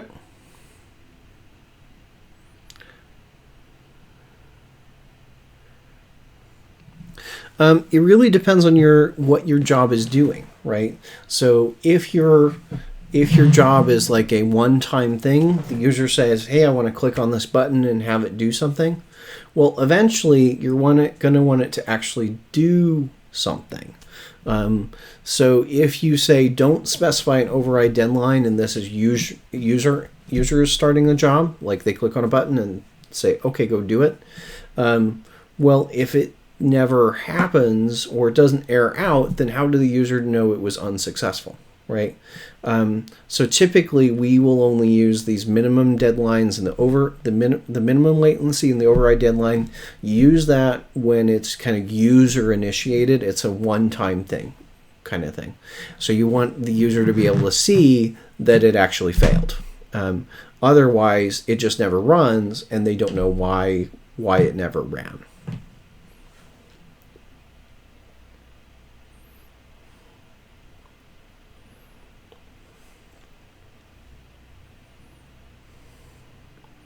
So in this case, we actually want this to be periodic. We want it to repeat. And when we want it to do that, we can't actually use the minimum or the override deadline. Remember, those are exclusive. You can't use those with a periodic job. Okay. So again, these are two settings that you're going to use only when you want it to really happen once. Only when you want the job to only run once. But in our case for this, we want this to actually run multiple times. So I'm going to comment that out. And I'm going to say builder.set periodic.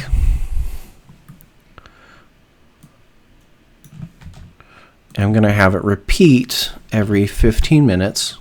So to kind of walk through that, we've got every 15 minutes. This needs to be in milliseconds. So I'm going to say 15 times 60. That gives us seconds. And then times 1,000. Okay, that's going to tell it how long to wait. So that's 15 minutes. You might ask, well, why don't I just pre-multiply and put that number there, right? So why don't I go to my calculator and say, well, 15 times 60 times 1,000 and put 900,000 right here, right? Effectively would be the same thing. I don't want to do that because leaving it here unmultiplied makes it more readable. It makes it easier to see that this is 15 minutes. If I put 900,000 there, you can't really tell just by reading the code that I meant 15 minutes. You actually have to go do the math and figure out how many minutes or how many seconds, yada, yada, that is. So it actually makes it more readable. Some people you might think, well, but isn't this a performance thing? Because isn't that going to make your program slower because you got two multiplications in there? I've got 15 times 60 times 1,000. So it has to do that every time the program runs. Well, the reality is putting this here is the same as putting 900,000 there. Because when this code is compiled, it actually the compiler already does the multiplication and saves it as 900,000. So when the code actually runs, there actually is no cost to that multiplication. It just gets done at compile time.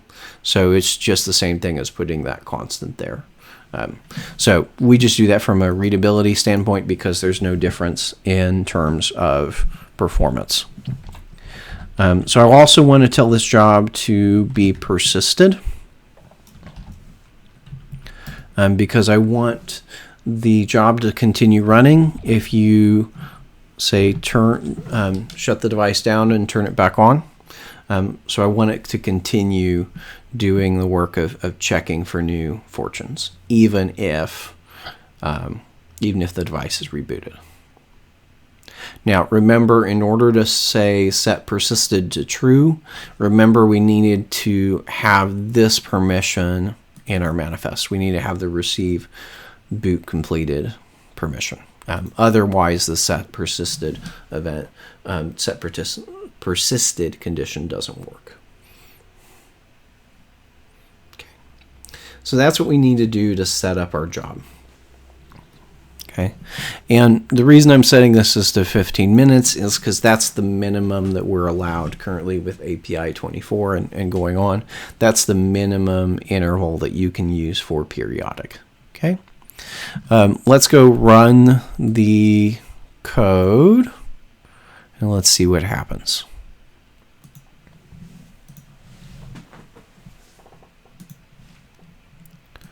I'm still in airplane mode.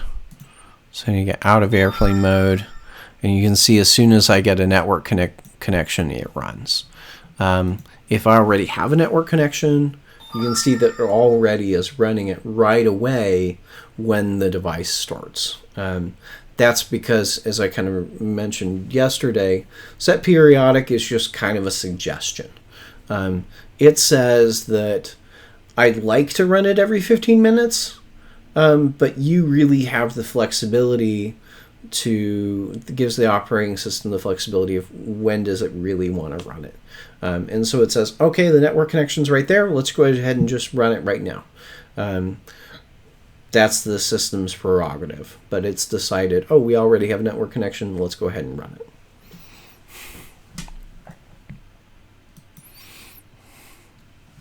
Any questions there on the scheduling?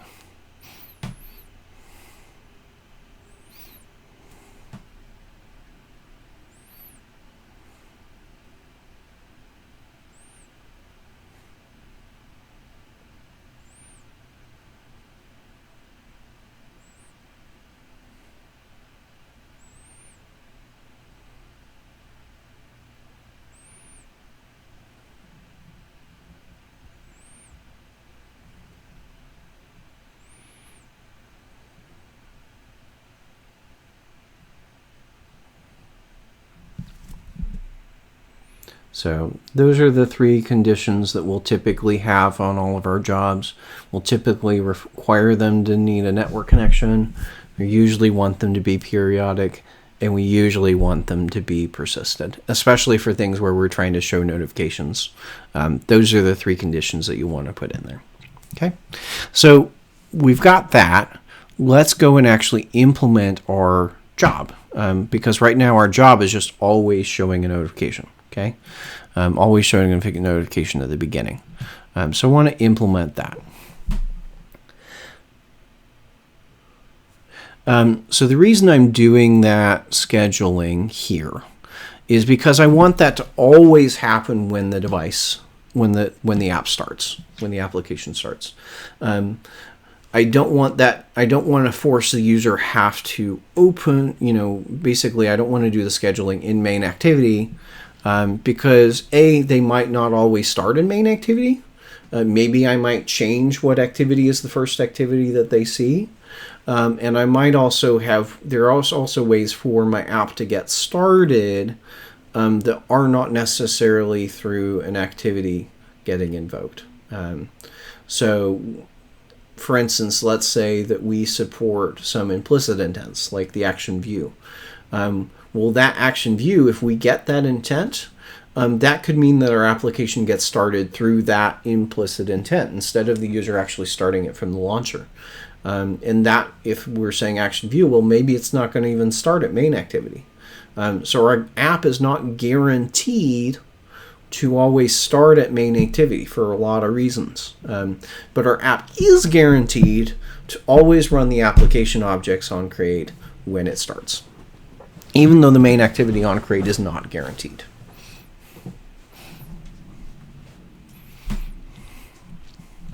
So any sort of setup that's application-wide that should happen when the application starts needs to go really into the application object, not into your activity, especially because your activity should really only deal with things that are concerned with what's on that screen, not concerned with application-wide setup.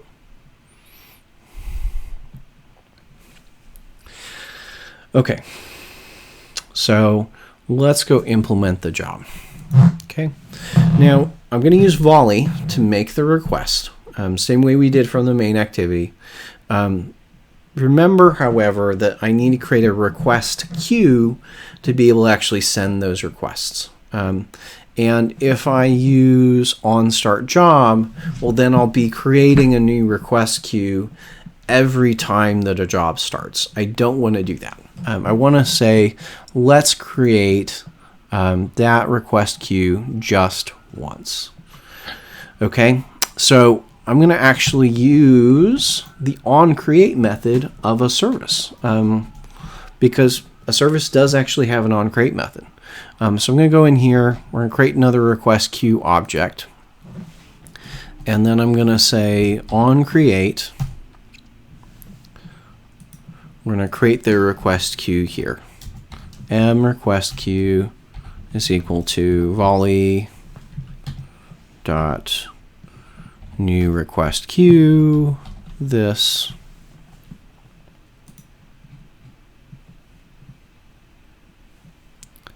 Yeah, that's it.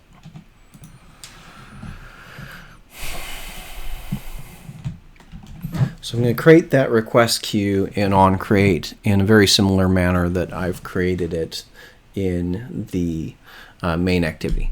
But this is going to mean that now our job service has a different request queue than our main activity. And that may seem kind of like a weird thing. It is actually desirable. That way we don't have kind of overlap of like, oh, something broke or canceled all the jobs in the request queue in main activity, and now all our job service jobs our requests are canceled. So we want to keep those. We actually do want to keep those separate. We do actually want to use separate objects. So that's actually good. But I do want to make sure that this gets created just once for the service rather than created for every job. But no, I don't really want to use the same request queue between the activity and the service. Same thing if I had 3 different services, I really would want each of those services to have their own request queue, typically. If I wanted them to share a request queue, again, probably not the thing you wanted to do, but if I did want to have them share the request queue, then I would put that request queue in the application object, and that way they could all use the request queue in the application object. Okay, so I'm going to create the request queue, and then I need to actually create the request here. So we're going to say JSON object request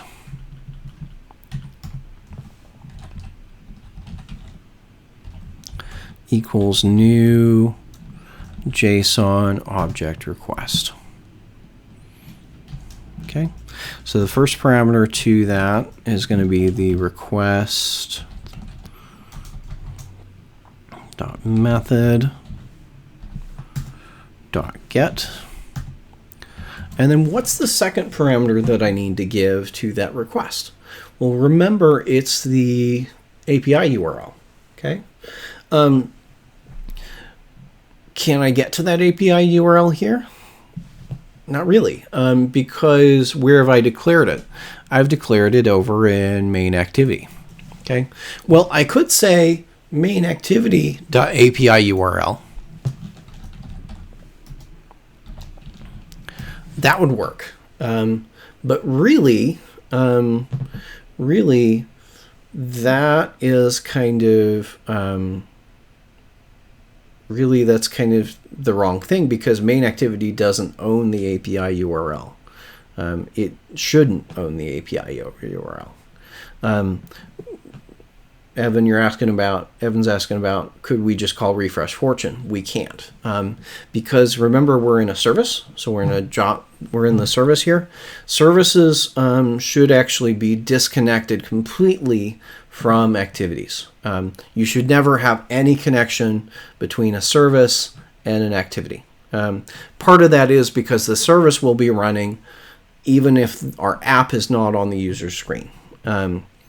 So we don't want to make any sort of assumption there. We don't want to do that there. The other reason why I'm going to essentially kind of duplicate this logic is because I actually want to do something different effectively. When there is, effectively, I want to do something different when we get it from the job versus what we do when the user clicks the refresh button. It might seem like it's almost the same thing, but it's not exactly the same thing. So we'll kind of walk through how I might get that across. Now, I can't connect directly to the main activity.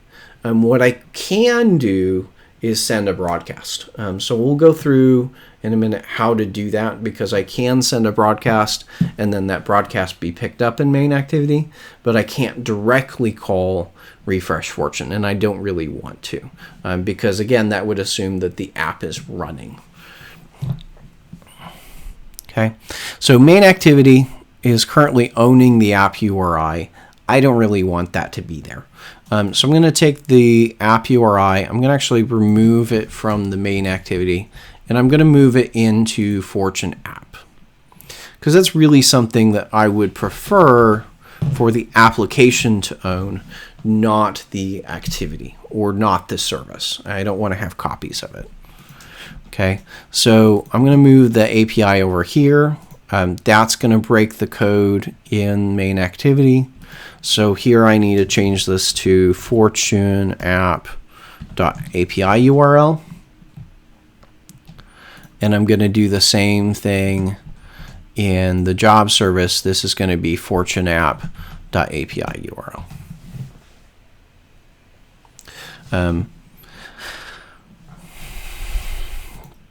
So that's how I'm going to have that constant only declared one place. I'm going to just declare it in the app object instead of declaring it every place that needs it. Okay. I'm going to add in null there because we're not going to send any data to the server. And then I'm going to say new request or new response listener, new response error listener.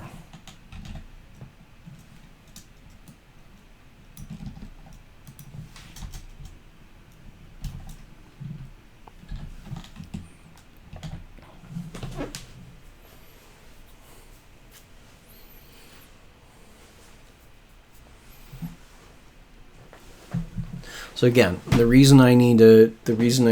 don't want to call refresh there is because I don't want to assume that I don't want to assume the app's running when this happens.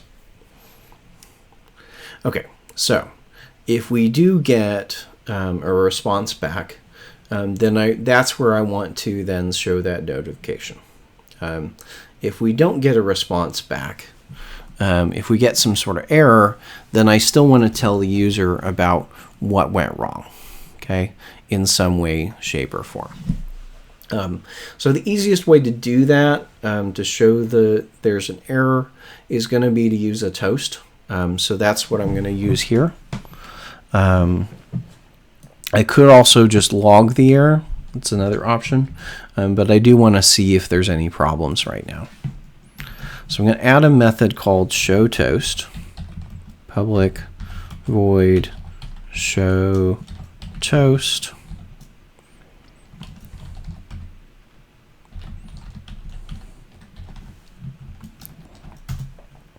I'm going to say toast dot make text this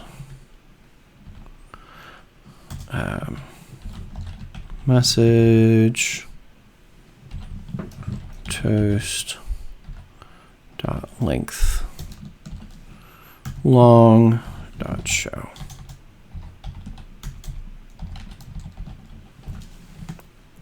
So this is going to give me a quick way to just see what's going on. Okay. So I've got my showToast method there. I'm going to come back now to onStartJob. I'm going to comment out these 2 lines of code that we have here. And I'm going to say mRequestQueue.add. I'm going to add the request to the queue so that that gets sent. If there is an error, we're going to say showToast error dot get message. And if it's successful, I'm going to say showToast. I guess I just want to say response dot toString. So we can quickly see if this is working or not, if we've set things up properly.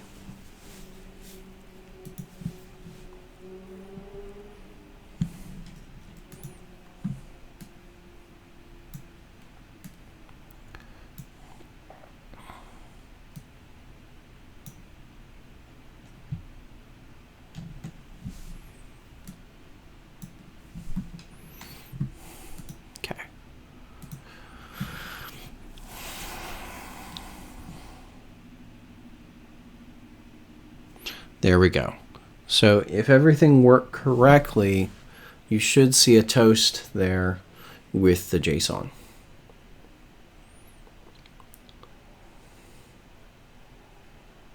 So post in YouTube chat if that's what you're seeing.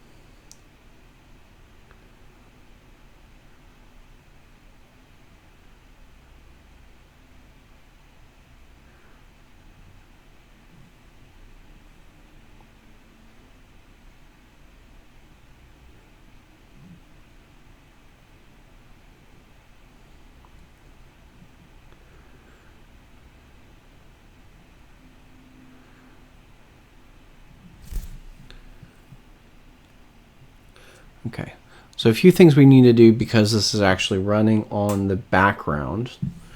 I need to actually return true here to tell it that we're not actually done. When this finishes, the request has actually not been sent. Because remember, this onStart job is still on the main thread, but our request, our request to the internet is actually going to be happening on a background thread. So I need to tell it to return true because the job isn't actually finished. But when the job does finish, I'm going to go in here and I'm going to say job finished. And I'm going to pass in the params to say, hey, we're finished. Now, you may notice that it says here, this message, variable params is accessed from within a inner class and needs to be declared final. So we're inside of this nested class. Technically, you normally can't access local variables from another method. So we need to mark this here final to say that it can't change, which then means we can refer to it in here. And that hasn't gone away. Oh, because I need a second parameter. So once reschedule false. So I'm going to say job finished there, and I also need to say that the job is finished if there's an error. So in both of those two cases, I need to say the job is finished, whether it's because it succeeded or whether because it errored out. Both of those cases, I have to say that the job is finished. Okay. Now, in the onStop job, I also need to deal with the fact that it's running kind of in a background thread. So going over there, I'm going to say, let's have it reschedule, but I need to stop it. So I'm going to say, if the network goes away, then go ahead and stop the request queue. And then I also want to probably tell the user that that happened. So show toast job stopped.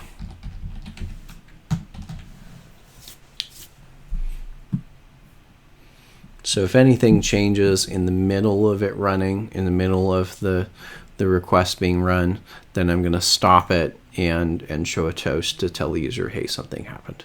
Typically, you wouldn't necessarily add that in there. This is just a debugging for debugging purposes, so we can see that that happened. We can see what's going on. Okay. Similar thing here, you might not actually want to show a toast. Both of these cases are good cases where it would be better to log, but at least the way that we've structured this out, we could easily just change show toast to say write it to the log instead of showing it as a toast method without changing a bunch of logic. Okay, so we're going to say show toast, and then in on response, I want to actually look at and process that response. Okay. So similar to what we did on the other side in main activity, I need to extract both the message and the last updated. Both of those get string methods here. So I'm going to say message is response get string, fortune get string, last updated.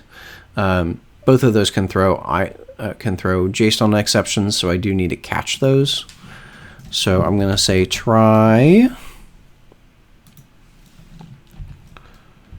catch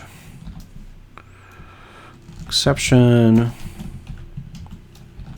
So if there is any sort of exception, then we're going to show a toast that includes that message. And either way, regardless of what happens, I always want it to mark the job as finished.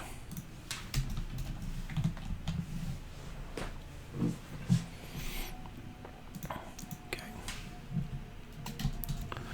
So inside here, that's where this code is going to come into place. I'm going to remove the code that we had previously commented out and move it in here.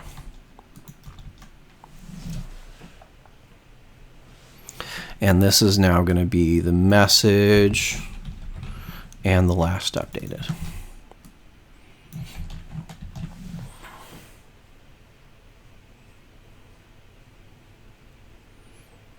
So when we do get a response back from the server, we'll say extract the fortune, extract the last updated date, and then send both of those over to the fortune app to try and send that notification out.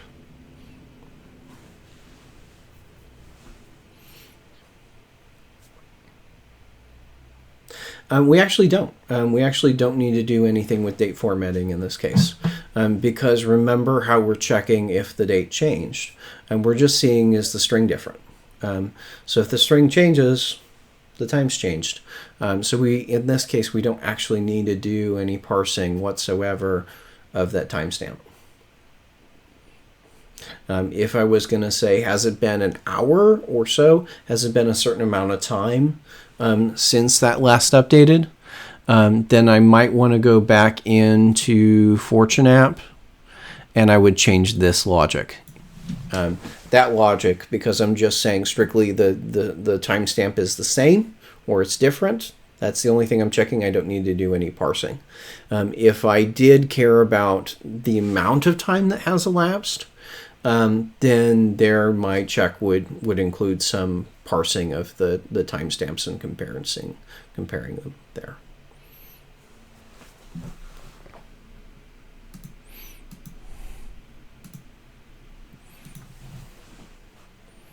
Okay.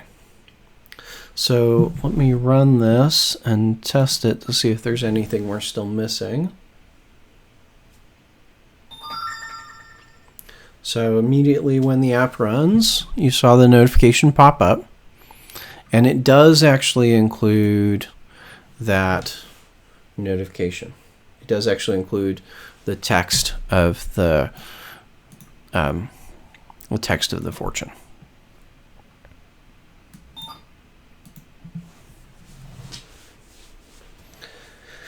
Now here, notice what's happening when I click on the notification, right? It's going to main activity. Now, one thing you might notice, if I click back, right? We're in main activity. I would expect it to go from main activity back to the launcher. You notice that it doesn't, right? I hit back and it went back. I have to hit back twice to get out of the app. That's because we're ending up with two main activities on top of each other. Two main activities in the back stack. Okay? So that's potentially a problem.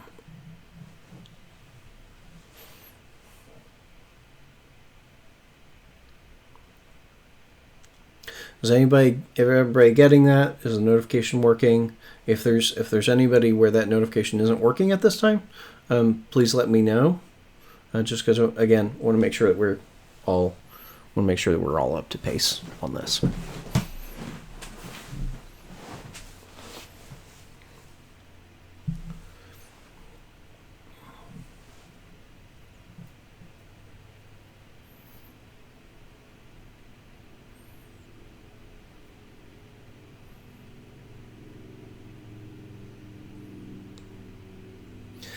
If you're using JSON, if you're using a JSON object request, you may not need it, but more than likely you still need a try-catch.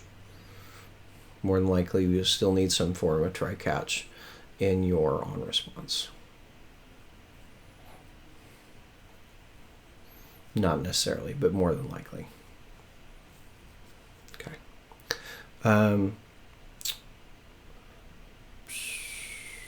What was I going to say there? Oh, so you'll see that when we click on that notification, we've got two main activities in the backstack. So the way to fix that is we need to go into the Android manifest. We now actually change a setting on the actual activity. Okay, so we're going to change the launch mode. and we're going to change it to single instance. So this launch mode can prevent there from ever being, under any circumstances, it's going to prevent there from ever being more than one main activity. So there's only ever one instance of main activity. That's it. You can never create a second instance of main activity. That's a setting that you have to be kind of careful with. There are some definite gotchas there, but in this case where we have an app with just one activity, that's an easy fix. For your activities that are at the root of your hierarchy, that's definitely the way to do it. For activities that are lower in your call stack, lower in your backstack, say your details activity or looking at an article, things like that, you may need a different solution for that. But for main activity, that's usually the best way to go about that, is to just say there's only a single instance. So what that means now, if I click on the activity, it's going to go back to this one. If I hit back, you see there's not a second main activity. So that's one thing that we usually need to do with notifications, is to set that launch mode. That's a typical kind of thing. Now, one of the things that you'll see, and one of the things that I'd like to have happen, is when there's a new activity, if we were to stick around here for 5 minutes, the notification would pop up, but this screen would not change. Okay? So I might want that screen to change when there is a new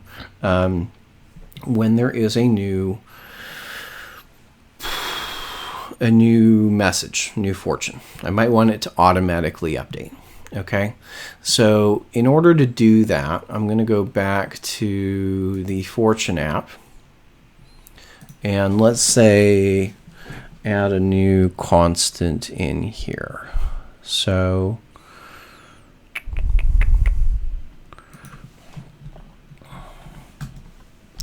public static final string new fortune action. Okay, and I'm going to use my namespace here to disambiguate it. So edu.rankin.prsmith fortune cookie live dot new fortune cookie action. So I'm going to use that to send out a custom broadcast.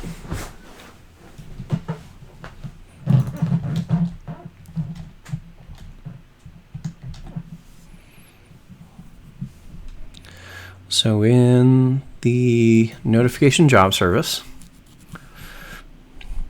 once there is a new, once we get a new response here, I'm going to say send broadcast new intent. Actually, I want to send a local broadcast.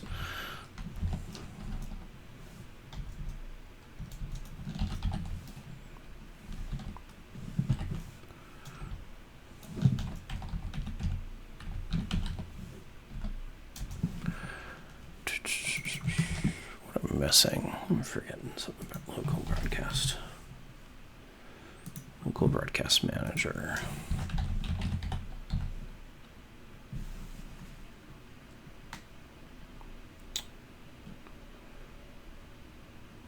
.get instance. Okay. .get instance.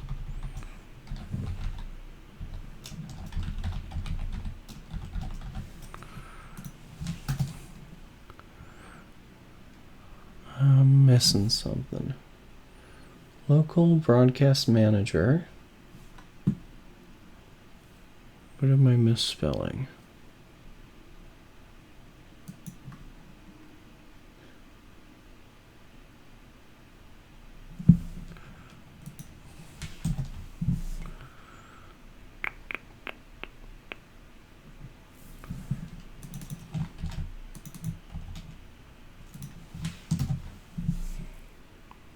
Oh, because I need to add a dependency.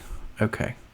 So here I need to say add a dependency for Android X local broadcast manager, which should then mean that your Gradle is going to have this additional line here, local broadcast manager. Okay. So we're going to send out a local broadcast because we don't need any of the other apps seeing this. We just need our own app seeing it. And so I'm going to get an instance and then .send broadcast.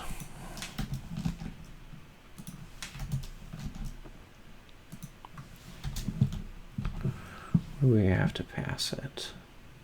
Pass it context. So this. And again, we're kind of nested deep, so this needs to be notification job service dot this, and then send broadcast new intent, and then this is going to be that Fortune app.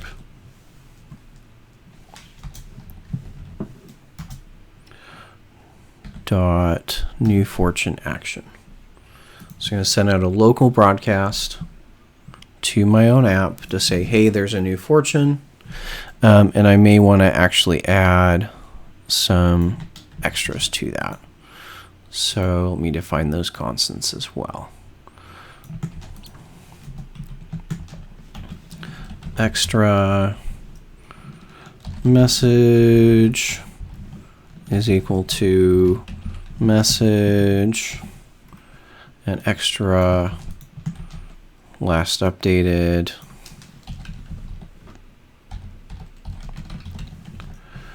is equal to last updated. So I need those two extras there.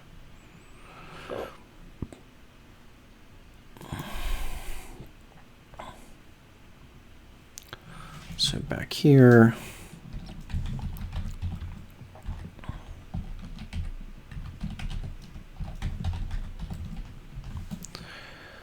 to that new intent, we're going to send out the broadcast intent here. So I'm going to say broadcast intent dot put extra Fortune app dot extra message. So we're going to add in the message. And I'm going to also add in the last updated.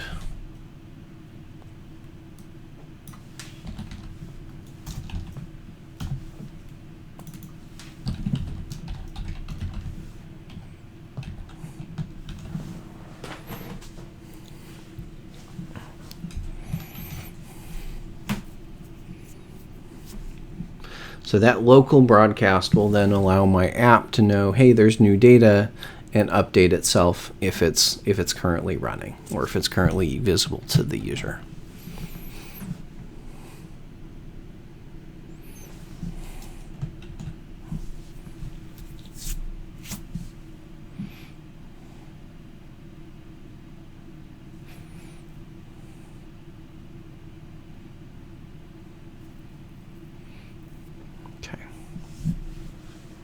Let me know when you have that broadcast set up, like so.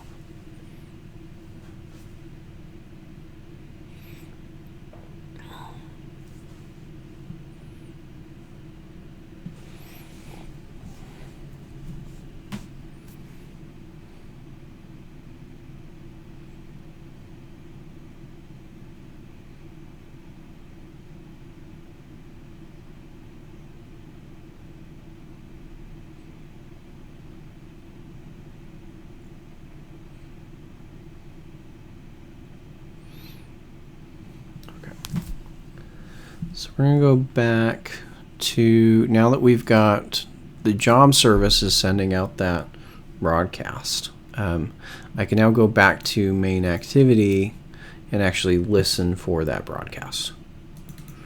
Okay. One thing I'm going to do real quick for testing purposes, I'm going to comment out this one line here in the onStart method. That way, when this runs at the beginning of the app, I can see that that broadcast actually went through.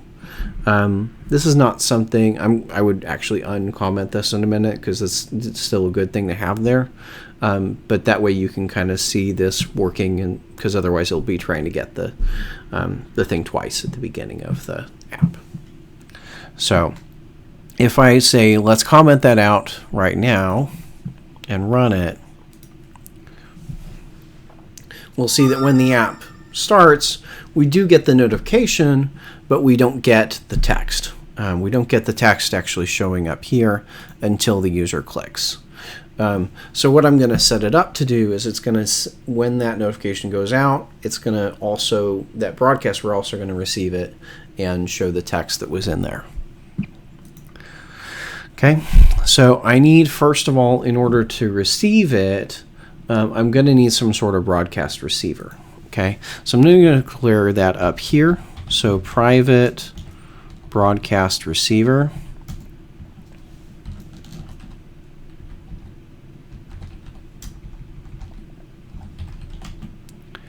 is equal to new broadcast receiver. There's a few different ways to set up a broadcast receiver. Here I'm going to use just basically a locally defined anonymous class to create that receiver. So effectively, when I get that intent, I want to then say, okay, let's go update the text that's shown. Yeah, I can zoom in.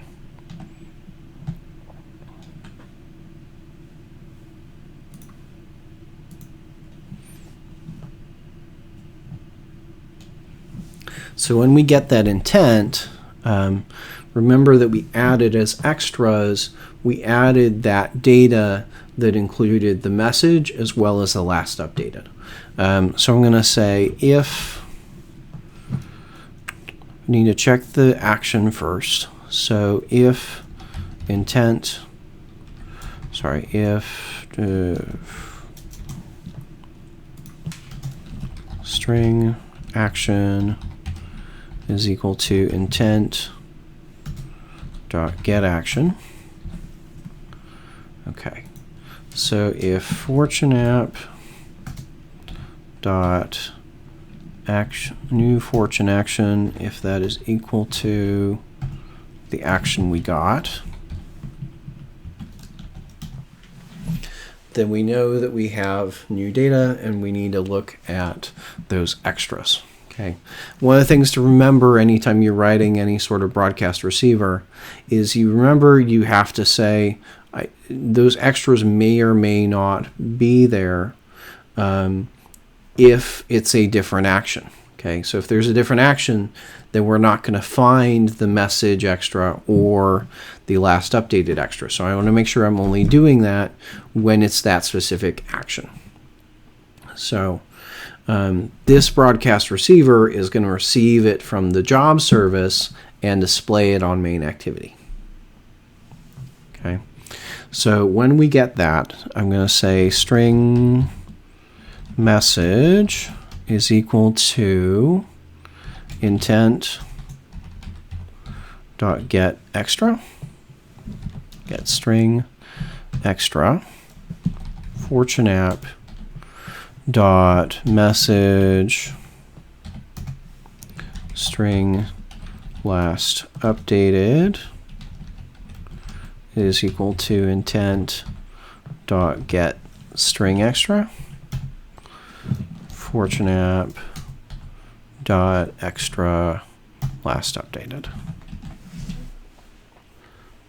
So I'm getting those two extra values. Okay. Now that I've got them, let's just show them. So let's say message.setText is equal to, so we're going to set it to message, and we're going to say updated set text, and set that to last updated.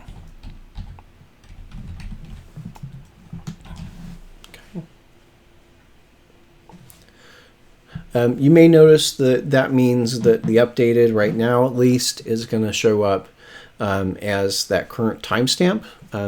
it's not going to show it as X seconds from or X seconds ago. So that's one of the things that we'll want to fix in a minute. That's not going to be too hard. We basically just need to move that logic into a place where we can call it from both places. So this is our start.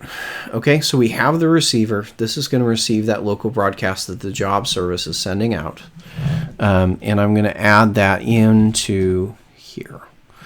So in onCreate, we need to register that receiver. So local broadcast manager dot get instance this dot register receiver. So we're going to register RM receiver with a new intent filter.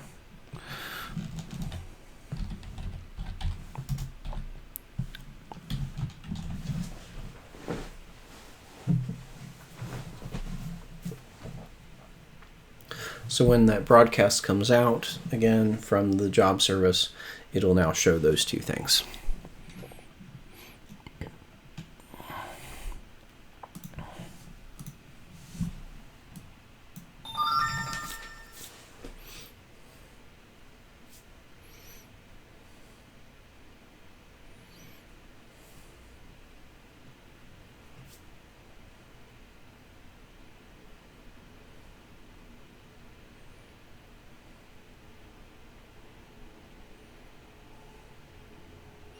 So if you got that working, just let me know in YouTube chat if you do run into an issue with that, and try and debug it.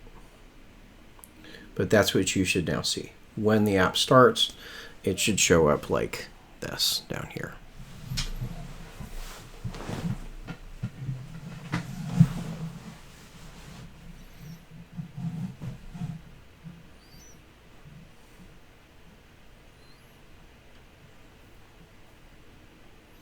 Okay, it's fine if there's a bit of delay. It's going to be slower if you have a slower network.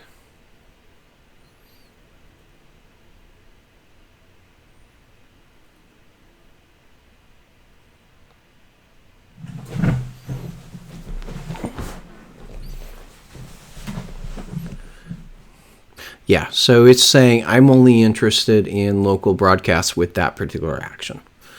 Any other action that would be sent out, it doesn't care about.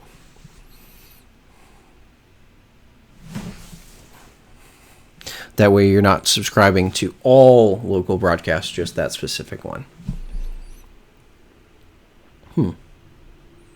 So you're saying it's not displaying in the text view.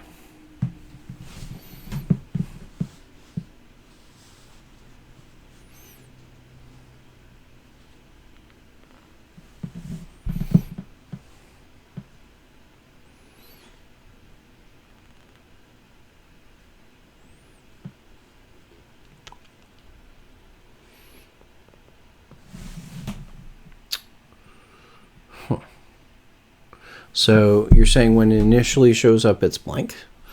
You may need to check your code up here, and you may need to check your code here. Check that both the broadcast receiver is set up with that, as well as your code here, that the register receiver is actually being called. But if you're seeing it initially blank, it's probably one of those two things.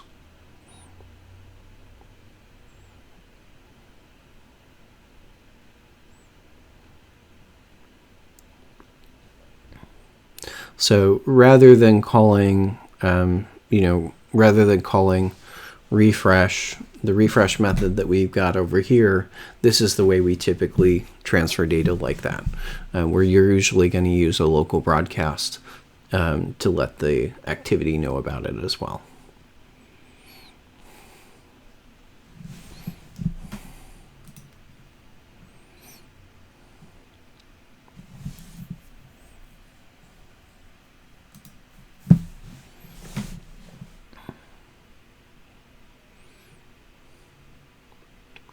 Now, one thing we want to do still is to display this here in the same format in both pathways. So if we look at the code that we've got down here in refresh fortune, we've got kind of a lot of logic that's happening in this on response, and we need to have that actually happen in both pathways, whether it's a local broadcast or whether it's because we issued this request. So what I would do is just make another method. So we go down here, we're going to say public void show fortune,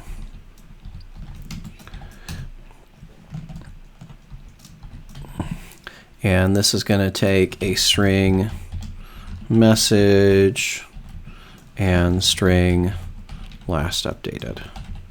So that'll take those two pieces, and I'm going to just grab all the code I've got right here and move that down to show fortune.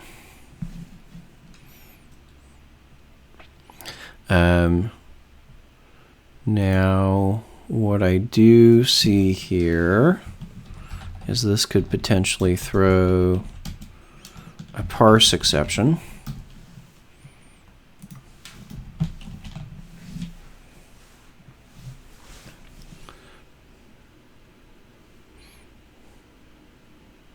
From the format.parse.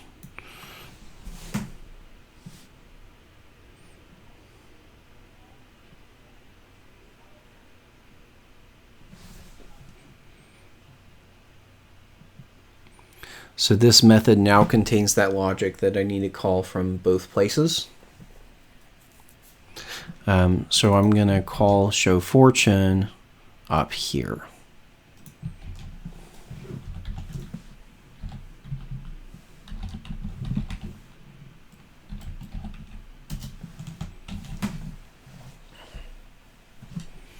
So I can call show fortune message last updated in the on response if the user actually clicks on the item, or I can do the same thing over here. But there I'm going to now need to try catch because I previously wasn't checking for exceptions. So I'm going to say try to do that. If there's any exception,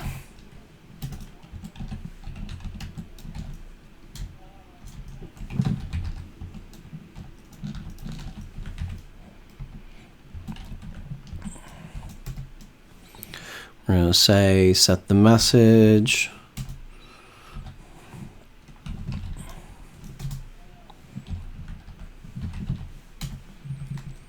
Give the user a way to see it. Updated. Set text.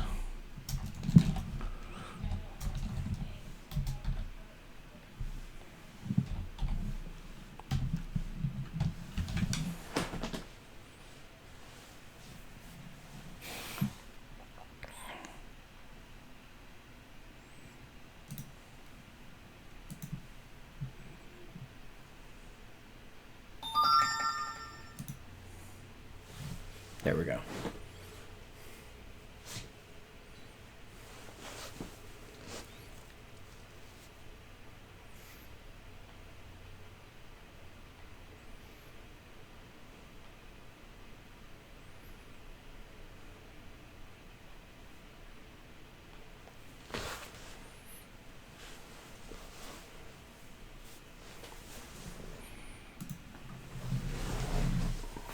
So that should mean if you get the notification, say you wait 15 minutes, not only should you get the notification pop up, but it should also update main activity accordingly.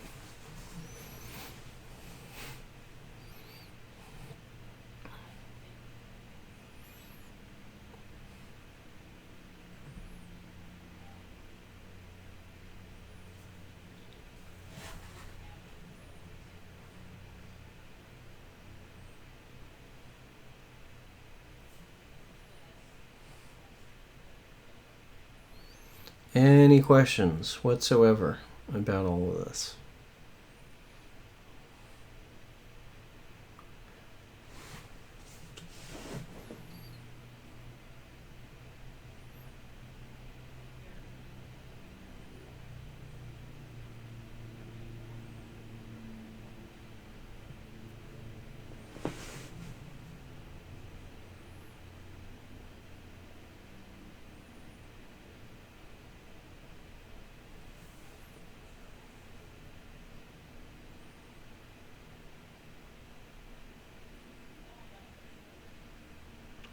Correct. Yeah. Regardless of whether or not you have the app open, you should always get the notification every 15 minutes. Because there'll be a new fortune every 15 minutes. I think it rotates every 5.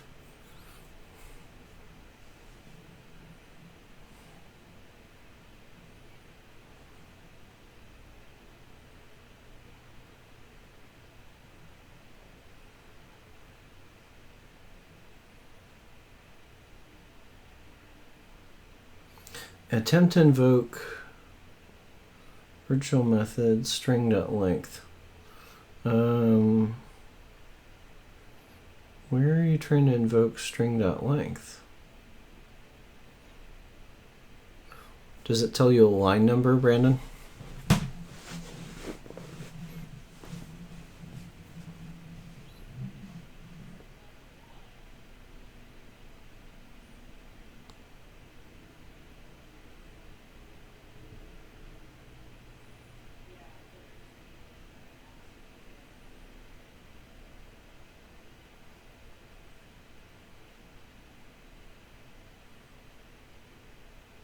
Oh, well then what you probably should be able to do, put in a log, write out to logcat here, and just write out the exception. So if we say private static final string log tag is equal to main activity dot class dot get simple name. So we're gonna say log dot e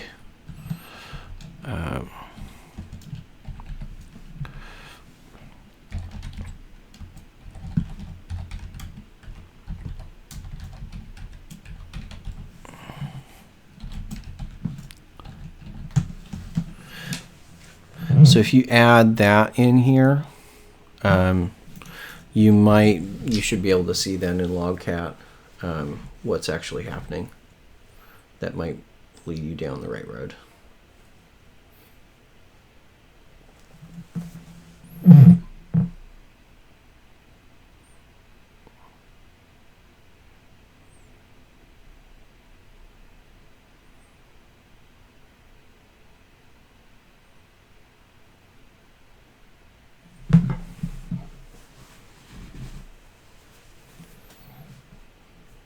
Because that should mean that the stack trace is displayed.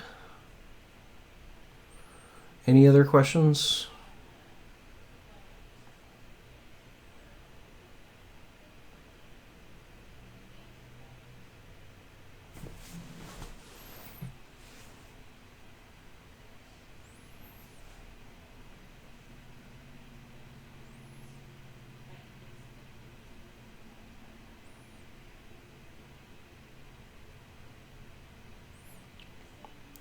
Yeah, so if we're returning true from onStart job, we're saying that our job is running on a background thread. If we return false, we're saying that we already finished it, it ran on the main thread.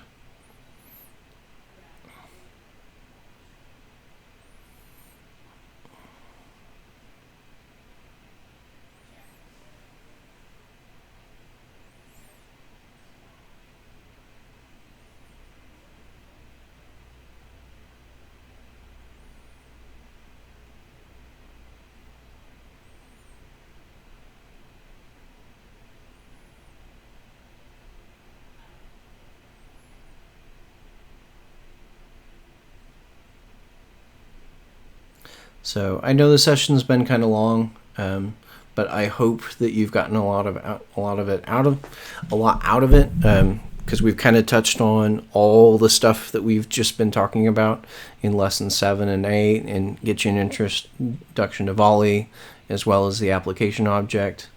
So what does that mean? So what it means, remember that Volley runs on a background thread, right? Volley is implicitly running in a background thread. So we're telling it here I've started this Volley request. I'm telling that it's not actually done. I'm telling the job service that it's actually not done working until I've hit job finished here or job finished there.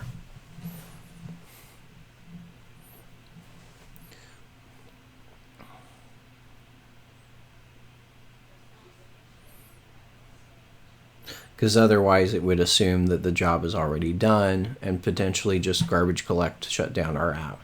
It's saying, okay, well, keep the app up for a little bit. I still got to do some work. So we can keep doing that. Especially if your device was asleep, and if you return false here, it might immediately go back to sleep rather than waiting for the API request to go through. So we want to make sure to return true to keep the device on long enough to actually run the request.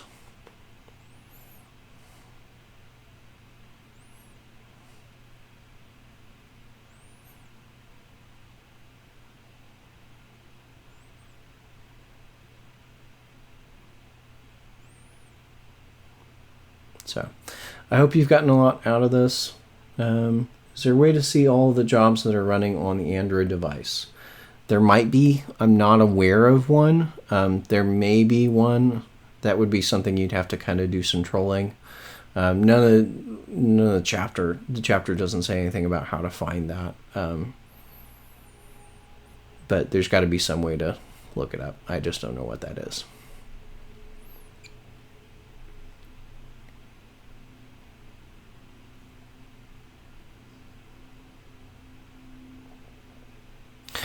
One thing you might be able to check, actually, if I go to apps and notifications,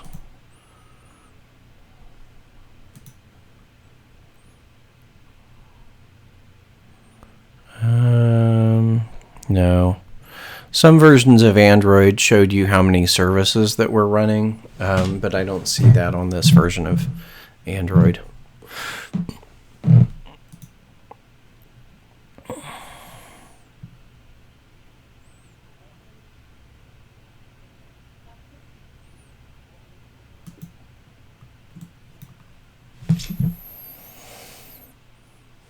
Okay, so I'm going to go ahead and end the stream.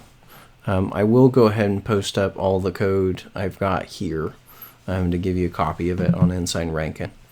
But I think that maybe that's tied together everything that we've kind of done over the past few weeks to kind of put it into perspective how all this stuff fits together. All right. End stream.